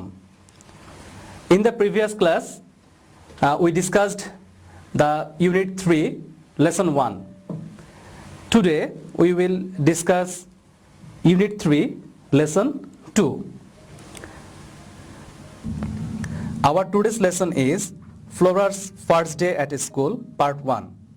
The learning outcomes will be, after reading this lesson, we will be able to write true or false, fill in the blanks with suitable words, match words with their similar meanings, and write short composition. In the previous class, I gave you some homework. I hope all of you have done your homework. There were 4 questions for you. Now match your answer with me. First one, how was the auditorium decorated? The answer will be like that. The auditorium was decorated nicely, or the auditorium was decorated brightly. Number 2, what did the head teacher do at the beginning of the function? The answer will be like that. At the beginning of the function, the head teacher read out the annual report of the school. Or you can say that the head teacher read out the annual report of the school at the beginning of the function. Number 3, who was the chief guest of the function? In the passage, you read that the principal of PN College was the chief guest at the function. Number 4, where was the prize giving ceremony held? The answer will be like that. The prize giving ceremony or the prize giving function was held at the school auditorium. So all of you have matched your answer with me. Now, let us start our today's lesson. The title of the lesson is Flora's First Day at School. অর্থাৎ বিদ্যালয়ে ফ্লোরার প্রথম দিন। Let us learn some keywords from the lesson. The first one is recall. Recall শব্দের অর্থ হচ্ছে স্মরণ করা বা মনে করা। Add. Add শব্দের অর্থ হচ্ছে যোগ করা। চ্যাট চ্যাট শব্দের অর্থ হচ্ছে কথোপকথন। প্রিয় শিক্ষার্থীরা, আশা করি শব্দের অর্থগুলো তোমরা বুঝতে পেরেছ। Talk about the picture and read the story. Here you can see a picture. Here we can see that Flora and Farabi are talking with each other. Next week, Farabi comes to visit Flora in her house. In the previous text, we saw that Flora went to Farabi's house. But in this lesson, we can see that Farabi has come to Flora's house. They are having a chat. এবং তারা কথোপকথন করছে বা তারা কথা বলছে। Can you remember your first day at school, Flora? Farabi asks. Farabi জিজ্ঞেস করলো, ফ্লোরা, তুমি কি তোমার বিদ্যালয়ের প্রথম দিনের কথাটি মনে করতে পারো? Oh, yes, I can, Flora says. Flora বলল, হ্যাঁ, আমি এটা স্মরণ করতে পারি। I can recall exactly what happened. আমি আসলে কি ঘটেছিল তা স্মরণ করতে পারি। Would you like to hear it? তুমি কি এটা শুনবে? I would love to, says Farabi. Farabi বলল, হ্যাঁ, আমি অবশ্যই শুনবো। Please tell me. তুমি অনুগ্রহপূর্বক আমাকে এটা বলো। Okay, says Flora. Flora বলল, ঠিক আছে। It was 2006. ইয়ে ছিল 2006 সালের একটি ঘটনা। I was then 6 years old. তখন আমার বয়স ছিল 6 বছর। অর্থাৎ 2006 সালে যখন ফ্লোরার বয়স 6 বছর, তখন সে প্রথম স্কুলে গিয়েছিল। One day my mother said, একদিন আমার মা আমাকে বলল, Flora, you are going to start your school tomorrow. Flora, আগামীকাল তুমি বিদ্যালয়ে যাবে। I was very excited. আমি খুবই রোমাঞ্চিত ছিলাম। I couldn't think of anything else. আমি কোনো কিছুই চিন্তা করতে পারছিলাম না। আসলে মানে প্রথমবারের মতো যখন কোনো কিছু করতে যাওয়া হয়, আমাদের ভিতরে কিন্তু এক ধরনের রোমাঞ্চ বা উত্তেজনা কাজ করে। আমরা তখন শুধুমাত্র কিন্তু ওই বিষয়টার উপরে ফোকাস করি, ওই জিনিসটা নিয়েই চিন্তা করি। ঠিক তেমনি ফ্লোরাও তার বিদ্যালয়ের প্রথম দিনটা নিয়ে খুব রোমাঞ্চিত ছিল যে আসলে কি হতে যাচ্ছে, কি করবে সে। I was always thinking about the school, the teachers and the students of our school. আমি সবসময় বিদ্যালয়টি সম্পর্কে ভাবছিলাম, আমার শিক্ষকরা কেমন হবে, শিক্ষার্থীরা কেমন হবে, সেই সম্পর্কে চিন্তা করছিলাম।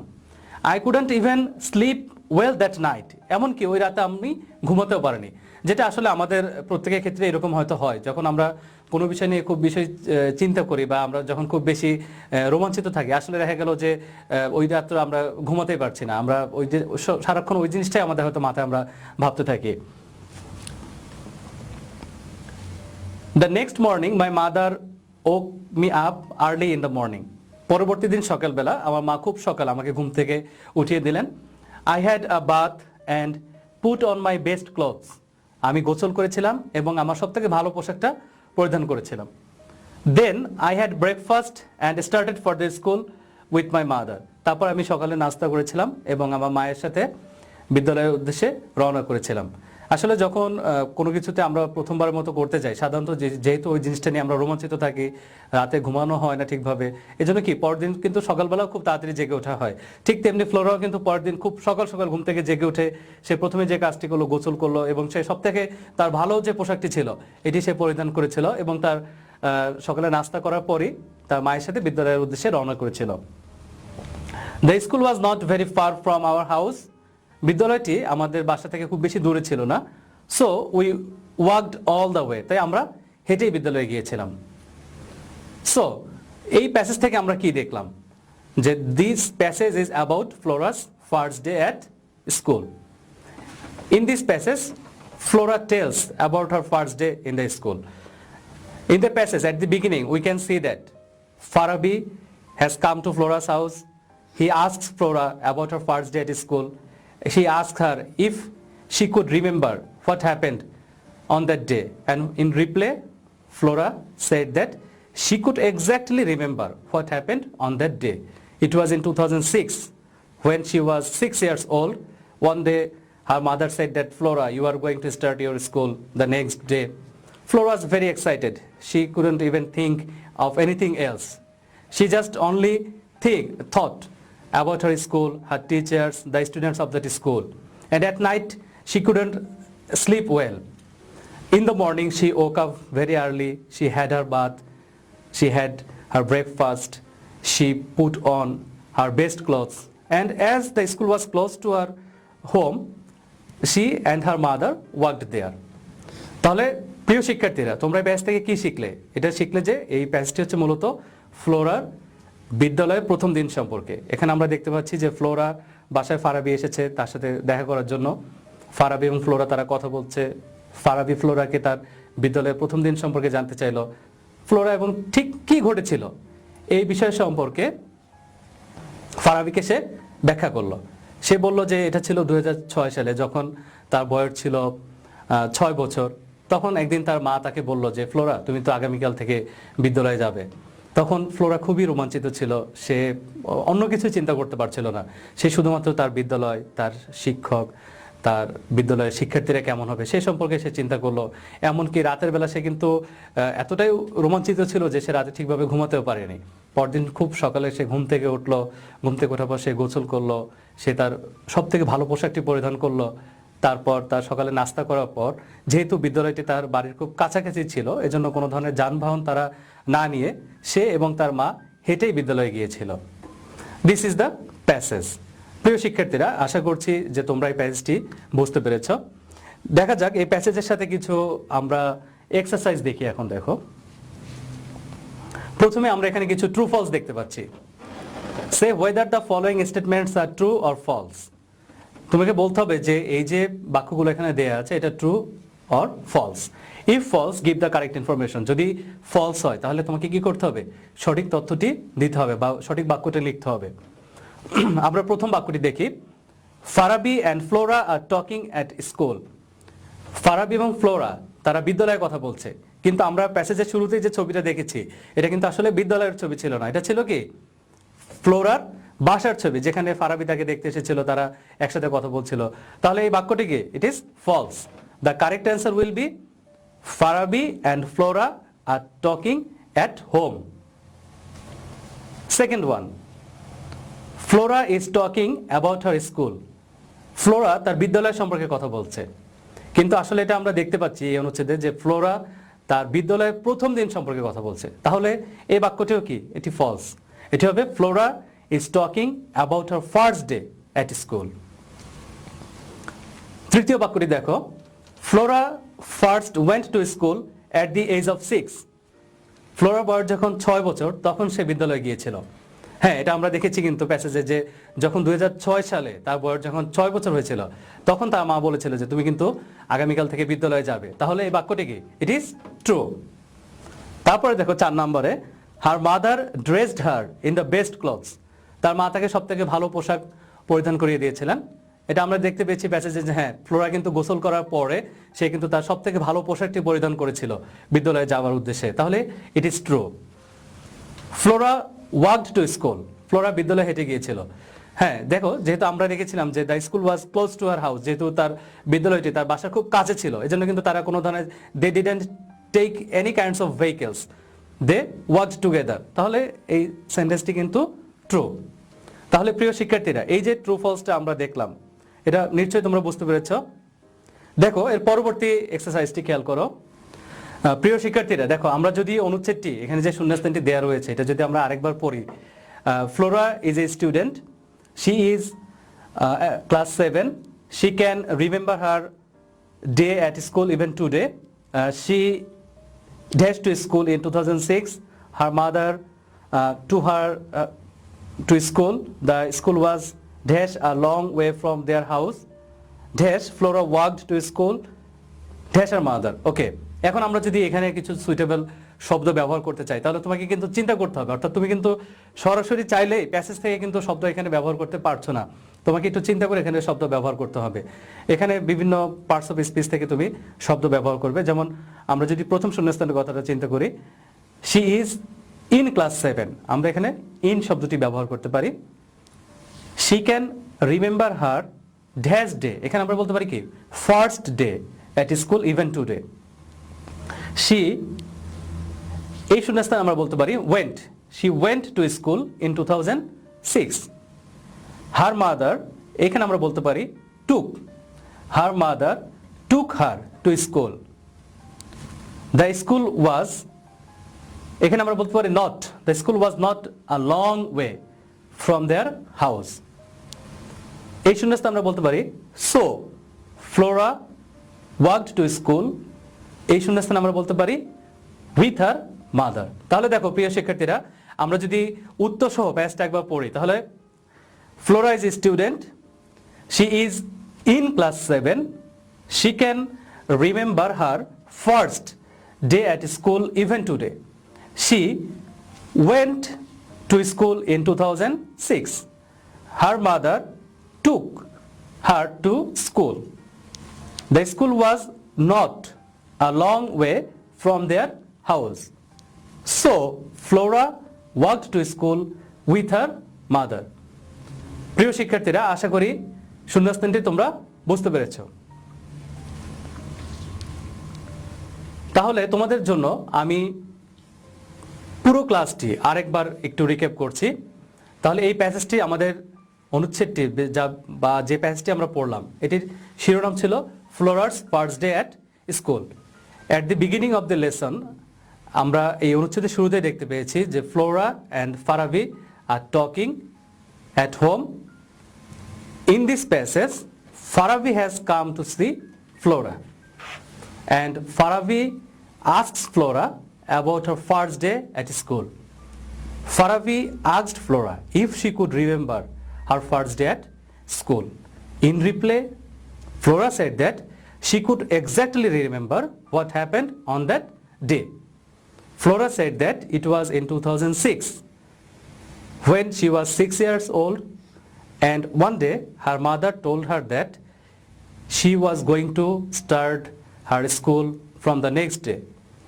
Hearing this, Flora was very excited. She couldn't think anything else. She only thought about her teachers, about the students, and about the new school. At night, she couldn't even sleep.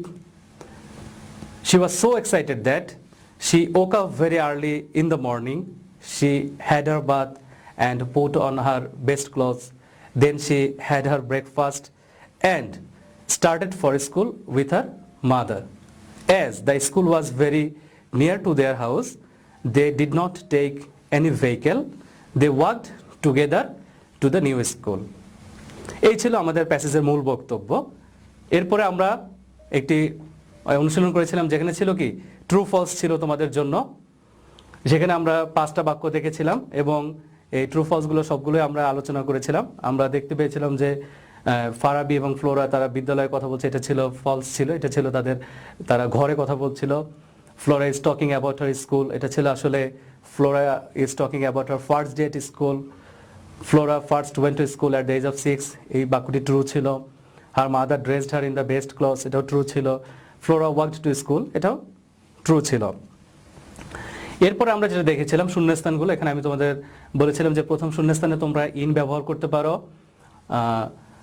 দ্বিতীয় শূন্যস্থানে তোমরা first ব্যবহার করতে পারো, তৃতীয় শূন্যস্থানে তোমরা went শব্দটি ব্যবহার করতে পারো, চতুর্থ শূন্যস্থানে তোমরা টুক শব্দটি ব্যবহার করতে পারো, পঞ্চম শূন্যস্থানে তোমরা নট শব্দটি ব্যবহার করতে পারো, তার পরবর্তীতে সো, এবং পরবর্তী শূন্যস্থানে সর্বশেষ শূন্যস্থানে তোমরা উইথ শব্দটি ব্যবহার করতে পারো। এই ছিল আমাদের মূলত আজকে যে অনুচ্ছেদটি আমরা পড়েছি বা প্যাচটি পড়লাম, তার রিক্যাপ বা তার যে এক্সারসাইজগুলো আমরা করেছিলাম। প্রিয় শিক্ষার্থীরা, আশা করি তোমরা বুঝতে পেরেছ অনুচ্ছেদটি কী ছিল বা কী সম্পর্কে। এখন আমরা তোমাদের জন্য গত দিনের মতোই কিছু হোমওয়ার্ক দিয়ে দিচ্ছি, যেটা তোমরা বাড়িতে করবে। যেমন এখানে আমরা কিছু ম্যাচিং দিয়েছি। আমরা কিন্তু গত লেসনেও একটি ম্যাচিং করেছিলাম।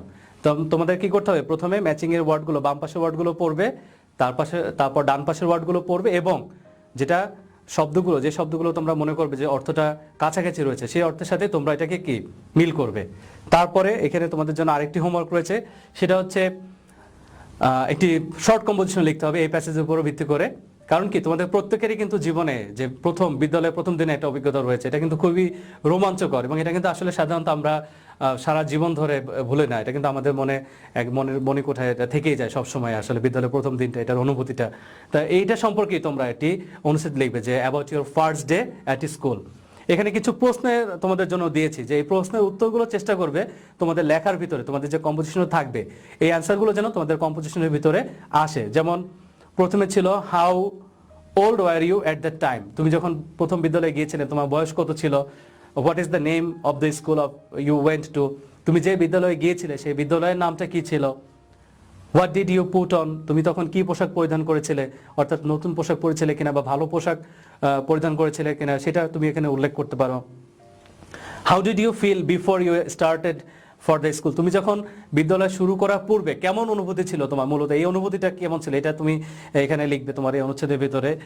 হু ডিড ইউ গো উইথ, এবং তুমি কার সাথে গিয়েছিলে, তোমার বাবা মা কার সাথে গিয়েছিলে, সেই কথাটিও তোমার এই অনুচ্ছেদে আসবে। তাহলে এই যে শর্ট কম্পোজিশন, এটা কিন্তু তুমি এক প্যারায় লিখবে, এবং চেষ্টা করবে এই প্রশ্নের উত্তরগুলো যেন তোমার কম্পোজিশনের লেখার ভিতরে চলে আসে আর কি। তো প্রিয় শিক্ষার্থীরা, আশা করি তোমরা হোমওয়ার্কটি সুন্দরভাবে সম্পন্ন করবে। তাহলে তোমরা সবাই ভালো থাকো, তোমাদের stay at home and stay safe, and that's all for today. Thank you all, my dear students.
তুমুল আতঙ্কপূর্ণ ক্রিকেট ম্যাচ, চরম উদ্বিগ্ন পৃথিবীর মানুষ, দুর্দান্ত প্রতাপে ব্যাট করছে করোনা ভাইরাস, 4-6-এর বন্যা, দৃঢ় প্রত্যয়ে বল হাতে এগিয়ে আসছে বাংলাদেশ, বল করলো বাংলাদেশ এবং বোল্ড আউট করোনা ভাইরাস।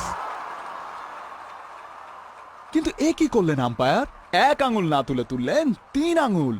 সবাই অবাক, কেন 3 আঙুল, তবে কি নো বল হয়েছে? আম্পায়ার বললেন 3 ভাবে আমরা করোনা ভাইরাসকে বোল্ড আউট করতে পারি।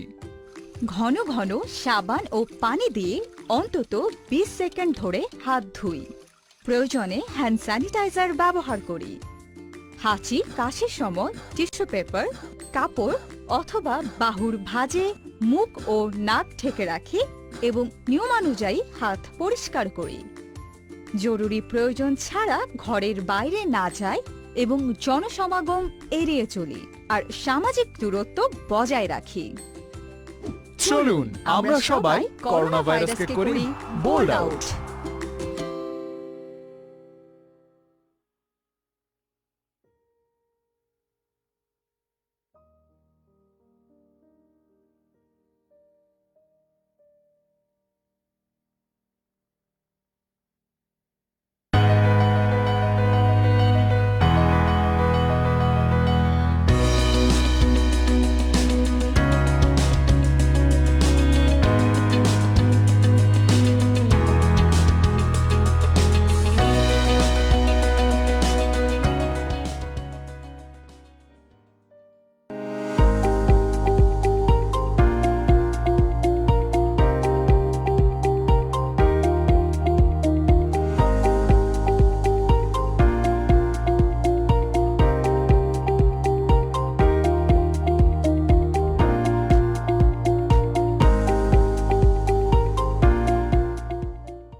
আমার ঘরে আমার স্কুল অনুষ্ঠানে তোমাদের সবাইকে স্বাগতম।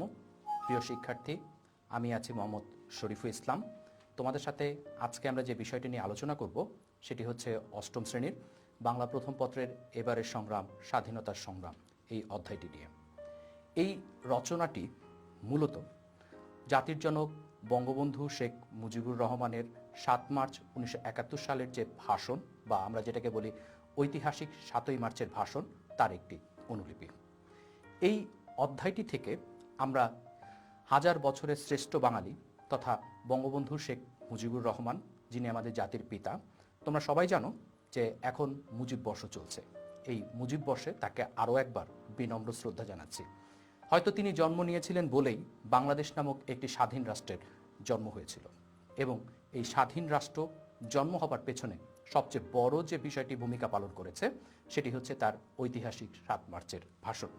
তিনি বাংলাদেশের রাজনীতির একজন প্রবাদ প্রতিম পুরুষ।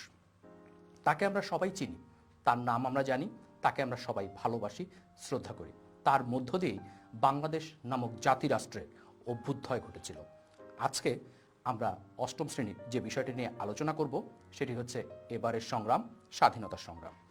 এই অধ্যায়টি থেকে আমরা পাঠ করে যে বিষয়টি মূলত শিক্ষার্থীরা জানবে সেটি হচ্ছে স্বাধীন বাঙালি জাতি ও সার্বভৌম বাংলাদেশ প্রতিষ্ঠায় জাতির জনক বঙ্গবন্ধু শেখ মুজিবুর রহমানের সংগ্রাম, অবদান এবং বাঙালি জাতির অধিকার প্রতিষ্ঠার জন্য তার নিরবিচ্ছিন্ন যে সাধনা, সেই সাধনার কথা। এই রচনাটি পাঠ করে শিক্ষার্থীরা বঙ্গবন্ধুর আদর্শ এবং দেশপ্রেমের চেতনায় উদ্বুদ্ধ হবে। এটি আমাদের বাঙালি জাতির জীবনে একটি বড় আশীর্বাদ যে তার মতো একজন প্রবাদতুল্য পুরুষ আমাদের জীবনে এসেছিল, এবং তিনি এসেছিলেন বলেই 1971 সালের 7 মার্চের সেই ঐতিহাসিক ভাষণের জন্ম হয়েছিল, এবং সেই ঐতিহাসিক ভাষণ পরবর্তীতে আমাদের একটি স্বাধীন দেশ প্রতিষ্ঠার স্বপ্ন দেখিয়েছে। আমরা সকলেই জাতির পিতার প্রতি বিনম্র শ্রদ্ধা জানাচ্ছি। এই অধ্যায়টি মূলত বঙ্গবন্ধু 7 মার্চের ভাষণের একটি অনুলিপি, কিন্তু তার আগেই আমরা বঙ্গবন্ধু সম্পর্কে একটু জেনে নিই।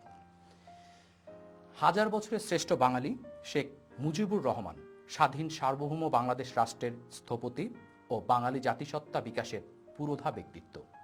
তিনি আমাদের জাতির জনক। 1920 সালে ঢাকার অদূরে গোপালগঞ্জ জেলার টুঙ্গিপাড়া গ্রামে তার জন্ম। তার পিতার নাম শেখ লুৎফুর রহমান ও মাতার নাম সাহেরা খাতুন। ছাত্রজীবন থেকেই তিনি রাজনীতি ও দেশ প্রতি যুক্ত হন। ভাষা আন্দোলন সহ বিভিন্ন গণতান্ত্রিক আন্দোলনে তার রয়েছে বিশেষ অবদান। তিনি বাঙালি সাহিত্য শাসনের দাবিতে 6 দফা দাবি আন্দোলনের মুখ্য প্রবক্তা। শেখ মুজিবুর রহমান বাংলাদেশের স্বাধীনতা আন্দোলনের সূচনাকালে 1969 সালে বঙ্গবন্ধু উপাধিতে ভূষিত হন। 1971 সালের 25শে মার্চ মধ্যরাতে পাকিস্তানি বাহিনী বাঙালির এই অবিসংবাদিত নেতাকে তার ধানমন্ডির বাসভবন থেকে গ্রেফতার করে। এই গ্রেফতারের আগে অর্থাৎ 26শে মার্চের প্রথম প্রহরে তিনি বাংলাদেশের স্বাধীনতা ঘোষণা করেছিলেন। বাংলাদেশের জন্য তার যে আত্মত্যাগ, তার যে অবদান, তা কোনোদিনই এই জাতি ভুলবে না। কিন্তু আমরা হতভাগ্য 1975 সালের 15ই আগস্ট সামরিক বাহিনীর কতিপয় বিপদগামী সদস্যের হাতে বঙ্গবন্ধু শেখ মুজিবুর রহমান সপরিবারে নিহত হন। যদিও তার সুযোগ্য কন্যা জননেত্রী শেখ হাসিনা এখন আমাদের মাঝে আছেন। আমরা এই মুজিব বর্ষে বঙ্গবন্ধুর সেই 7 মার্চের ভাষণের একটি দিক তোমাদের কাছে আজকে তুলে ধরব। আমরা এই অধ্যায়টিকে দুটি অংশে ভাগ করেছি, এবং সেই দুটি ভাগে আমরা মূলত দুটো দিককে নির্দেশ করব। প্রথম ভাগে যেটি আমরা পাবো সেটি হচ্ছে ঐতিহাসিক প্রেক্ষাপট নিয়ে আজকের আমাদের ক্লাসটি আলোচিত হবে। 1971 সালের 7 মার্চ ঢাকার রেসকোর্সের ময়দানে, যেটা বর্তমানে সরওয়ার্দী উদ্যান নামে পরিচিত, প্রায় 10 লক্ষ লোকের উপস্থিতিতে বঙ্গবন্ধু শেখ মুজিবুর রহমান তার ঐতিহাসিক ভাষণটি দিয়েছিলেন, এবং তার সেই বলিষ্ঠ কণ্ঠের নেতৃত্বে, তার সেই বলিষ্ঠ কণ্ঠের ভাষণ আমাদের বাঙালি জাতি কোনোদিন ভুলতে পারবে না। কারণ এই ভাষণের মধ্য দিয়েই একটি দেশের জন্ম। এই ভাষণের আগে আমাদের একটু কথা বলে নেওয়াটা জরুরি। সেটা হচ্ছে 1969-এর গণ অভ্যুত্থানের পর পাকিস্তানি সামরিক একনায়ক আইয়ুব খান ক্ষমতাচ্যুত হন। এরপর ক্ষমতায় এসে নতুন প্রেসিডেন্ট ইয়াহিয়া খান পাকিস্তানে সাধারণ নির্বাচন দিতে বাধ্য হন, কিন্তু নির্বাচনে বাংলাদেশ আওয়ামী লীগ সংখ্যাগরিষ্ঠ আসন লাভ করলেও বাঙালির হাতে কিন্তু তারা ক্ষমতা বুঝিয়ে দেয়নি। গণতন্ত্রের ধারা অনুসারে পাকিস্তানের শাসনভার পাওয়ার কথা ছিল আওয়ামী লীগের হাতে, অর্থাৎ বাঙালির অবিসংবাদিত নেতা বঙ্গবন্ধু শেখ মুজিবুর রহমানের। কিন্তু পাকিস্তানি শাসক গোষ্ঠী বাঙালির হাতে ক্ষমতা হস্তান্তর না করার ও গণতন্ত্রের হত্যার ষড়যন্ত্রে লিপ্ত হয়। প্রেসিডেন্ট ইয়াহিয়া খান 1971-এর 3 মার্চ ঢাকায় জাতীয় অধিবেশন ডাকেন এবং কোনো রকম পূর্ব ঘোষণা ব্যতি রেখেই তারা 1 মার্চ 1971 সালে সেই 3 মার্চের অনুষ্ঠানটিকে বাতিল করে দেয়, অর্থাৎ জাতীয় অধিবেশন স্থগিত করেন। এই ষড়যন্ত্রমূলক ঘোষণা শুনেই পূর্ব পাকিস্তানের সর্বত্র প্রতিবাদ, বিক্ষোভ ও সমালোচনার ঝড় ওঠে। পদ্মা, মেঘনা, যমুনা, তোমার আমার ঠিকানা, এখানে বাঙালি মূলত যে কথাটি বলতে চেয়েছে, আমরা এক অভিন্ন জাতীয়তাবাদী চেতনায় এখানে এক জায়গায় সমবেত হয়েছি। আমরা স্লাইডে যে জিনিসটি দেখছি সেটি হচ্ছে 1971 সালের 7 মার্চ বঙ্গবন্ধু যখন 10 লক্ষ অধিক জনতার সামনে সেই ঐতিহাসিক 7ই মার্চের ভাষণ দিচ্ছেন। 18 মিনিটের ওই ভাষণে তিনি বাঙালির মুক্তি না হওয়া পর্যন্ত লড়াই করে যাওয়ার ঘোষণা দেন। আবেগে, বক্তব্যে, দিক নির্দেশনায় ওই ভাষণটি ছিল অনবদ্য। বঙ্গবন্ধুর সেই ভাষণটিকে আমেরিকার প্রেসিডেন্ট আব্রাহাম লিঙ্কনের ঐতিহাসিক গেটিসবার্গ ভাষণের সাথে তুলনা করা যায় এবং নিউজিক পত্রিকা বঙ্গবন্ধুর সেই ভাষণটিকে বাঙালি জাতির জীবনে কবিতার মতো বলেছেন। কারণ বাঙালির রাজনীতিতে বঙ্গবন্ধু কবিতুল্য। রবীন্দ্রনাথ ঠাকুর যেমন সাহিত্যে দৃপ্ত পদচারণা করেছেন, তেমনি বাংলার রাজনীতিতে, বাংলার আকাশে তিনি ছিলেন সূর্যের মতো ভাস্বর। আমরা প্রথমেই ভাষণের প্রথম অংশে আছি। ভাইরা আমার, তিনি দুঃখ ভারাক্রান্ত মন নিয়ে আমাদের সামনে উপস্থিত হয়েছিলেন। তিনি বলেন, আপনারা সবই জানেন এবং বোঝেন, আমরা জীবন দিয়ে চেষ্টা করেছি, কিন্তু দুঃখের বিষয় আজ ঢাকা, চট্টগ্রাম, খুলনা এরকম দেশের প্রতিটি অঞ্চলে রাজপথ রক্ত দ্বারা রঞ্জিত হয়েছে। এই রক্ত রঞ্জিত রাজপথ থেকে মুক্তি পেতে বাঙালি জাতি কি চায়? মুক্তি চায়। সেই মুক্তির ইঙ্গিত তিনি একেবারে প্রথমেই দিয়েছেন। বাংলার মানুষ যেমন মুক্তি চেয়েছিল, বাংলার মানুষ বাঁচতে চেয়েছিল, বাংলার মানুষ তার অধিকার চেয়েছিল। সেই অধিকারের স্বপ্ন দেখাতেই বঙ্গবন্ধু সেদিন হাজির হয়েছিলেন রেসকোর্সের ময়দানে। আমরা পরবর্তী স্লাইডে যে বিষয়টি দেখতে পারবো সেটি হচ্ছে তিনি কোনো অন্যায় করেছেন কিনা সেটি বাঙালি জাতির সকলের কাছে জানতে চান। নির্বাচনে 1969-এর যে আইয়ুব খানের পতন, 70-এর নির্বাচন, সেই নির্বাচনে বাংলাদেশ আওয়ামী লীগ সংখ্যাগরিষ্ঠ আসন লাভ করার পরেও তাদের হাতে কিন্তু ক্ষমতা অর্পণ করা হয়নি। তিনি দেশের প্রতিনিধিত্ব করার জন্যই সে জায়গায় গিয়েছিলেন। তিনি বলেন, আমাদের ন্যাশনাল অ্যাসেম্বলি বসবে, আমরা সেখানে শাসনতন্ত্র তৈরি করব, আমরা দেশকে গড়ে তুলব। তাহলে বঙ্গবন্ধু কিন্তু প্রথম থেকেই একটি স্বাধীন দেশ গড়ে তোলার স্বপ্ন দেখেছেন। তিনি চেয়েছেন একটি শাসনতন্ত্র বা সংবিধান। এই সংবিধানের সাথে মানুষের অধিকার, জাতীয়তাবাদী চেতনা সম্পৃক্ত, যে কারণে বঙ্গবন্ধুর সেই শাসনতন্ত্র তৈরি করা এবং মানুষের অধিকার, এই দুটোই খুবই তাৎপর্যপূর্ণ। এদেশের মানুষ অর্থনৈতিক ও রাজনৈতিক মুক্তি তিনি সেই ভাষণে তুলে ধরেছেন। এদেশের মানুষ কিভাবে অর্থনৈতিকভাবে মুক্তি লাভ করবে, কিভাবে রাজনৈতিক ও সাংস্কৃতিক মুক্তি পাবে, তারও একটি দিক চেতনা এখানে ছিল। এখানে আরেকটি বিষয় যেটা গুরুত্বপূর্ণ সেটি হচ্ছে বাঙালির 1947 সালের যে দেশ বিভাগের পরে একটি দীর্ঘ পরিক্রমা বাঙালিকে অতিক্রম করতে হয়, সেটি ছিল 23 বছরের। 1947 থেকে 1971 সাল পর্যন্ত যে 23 বছরের দীর্ঘ পরিক্রমা, এই দীর্ঘ পরিক্রমায় বাঙালিকে অনেক অত্যাচার ও নির্যাতন সহ্য করতে হয়েছে। এই অত্যাচার ও নির্যাতন সহ্য করেই বাঙালি তাদের যে নেতা, সেই নেতার ভাষণ শোনার জন্য 7 মার্চ সেদিন রেসকোর্সের ময়দানে সমবেত হয়েছিল। একটি জিনিস খেয়াল করি, 1952 সালে ভাষা আন্দোলনের মধ্য দিয়ে যার শুরু, 1954 নির্বাচন, যেখানে যুক্তফ্রন্ট বিজয় অর্জন করার পরেও সেখানে গদিতে বা ক্ষমতায় তাদেরকে বসতে দেওয়া হয়নি। 1958 সালে এসে আইয়ুব সরকার ক্ষমতা দখল করেন এবং ক্ষমতা দখল করার পরে দেশে সামরিক শাসন জারি করেন। এরপরে দীর্ঘ পথ অতিক্রম করতে হয়েছে বাঙালি। 1966 সালে 6 দফা আন্দোলন এবং 69-এর গণ আন্দোলনের মধ্য দিয়ে আইয়ুব খানের পতন ঘটে। কিন্তু এই এতগুলো বছর এবং তারপরে 70-এর নির্বাচন, এতগুলো বছর বাঙালি কেবলমাত্র অত্যাচার ও নির্যাতিত হয়েছে। হাজার বছর ধরে বাঙালির যে দাসত্ব, সেই দাসত্ব থেকে মুক্তির স্বপ্ন দেখিয়েছেন জাতির জনক বঙ্গবন্ধু শেখ মুজিবুর রহমান। 1952 সালে রক্ত দিয়েছে। 1954 নির্বাচনে জয়লাভ করেও বাঙালি গদিতে বসতে পারেনি। 1958 সালে আইয়ুব খানের মার্শাল ল জারি এবং 10 বছর পর্যন্ত আমাদেরকে তাদের অধীনস্থ বা গোলাম করে রাখা, এই সব কিছুই বঙ্গবন্ধু তার ভাষণে তুলে ধরেছেন।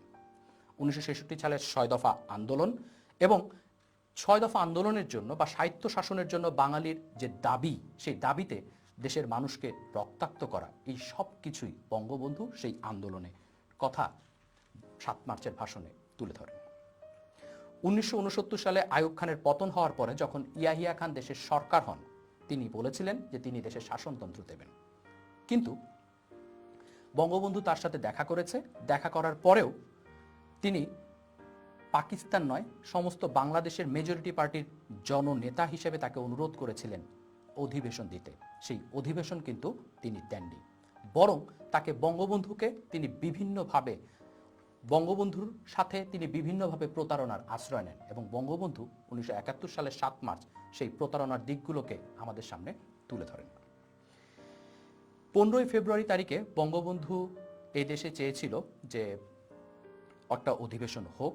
ইয়াহিয়া খান সেই অধিবেশন না দিয়ে পরবর্তীতে তিনি যে কাজটি করেন সেটি হচ্ছে ভুট্টো সাহেবের কথা শুনে তিনি সেই অধিবেশন ডাকেন হচ্ছেন মার্চের প্রথম সপ্তাহে। মার্চের প্রথম সপ্তাহে সেই অধিবেশন হওয়ার কথা থাকলেও সেটি কিন্তু শেষ পর্যন্ত হয়নি। 1 তারিখে এসে কোনো রকম ঘোষণা বাদ দিয়েই সেই জিনিসটিকে বন্ধ করে দেওয়া হয়। আমরা এখানে এই স্লাইডটিতে যে বিষয়টি মূলত দেখতে পারবো সেটি হলো যে কয়েকটি ছবির মধ্য দিয়ে আমি তোমাদের কাছে তুলে ধরার চেষ্টা করেছি এই 7 মার্চের ভাষণের যে একটি ঐতিহাসিক প্রেক্ষাপট আছে, সেই ঐতিহাসিক প্রেক্ষাপটটি 1947 সালে ধর্মের নামে দেশ বিভাগ হয়, যেখানে হিন্দু এবং মুসলমানের সংখ্যাগরিষ্ঠতার উপরে পাকিস্তান ও ভারত নামক দুটি জাতিরাষ্ট্রের জন্ম হয়। ধর্ম কখনো একটি জাতির জাতীয়তাবাদ চেতনাকে জাগ্রত করতে পারে না। সেই ভুল ভাঙতে কিন্তু বাঙালির বেশি সময় লাগেনি। 1947 সালে তাদের যে দেশ বিভাগ, 1948 সালের প্রথম দিকে এসেই পাকিস্তানিরা এদেশের সংস্কৃতিতে প্রথম আঘাত হানে বাঙালির ভাষার অধিকার কেড়ে নেওয়ার মধ্য দিয়ে এবং তারা উর্দুকে এদেশের রাষ্ট্রভাষা করতে চায়। এরই প্রেক্ষাপটে 1952 সালে ভাষা আন্দোলন হয়। সেই ভাষা আন্দোলনে বাঙালির আপামর জনতার যে অংশগ্রহণ ছিল তারই ফসল হচ্ছে এই ভাষা।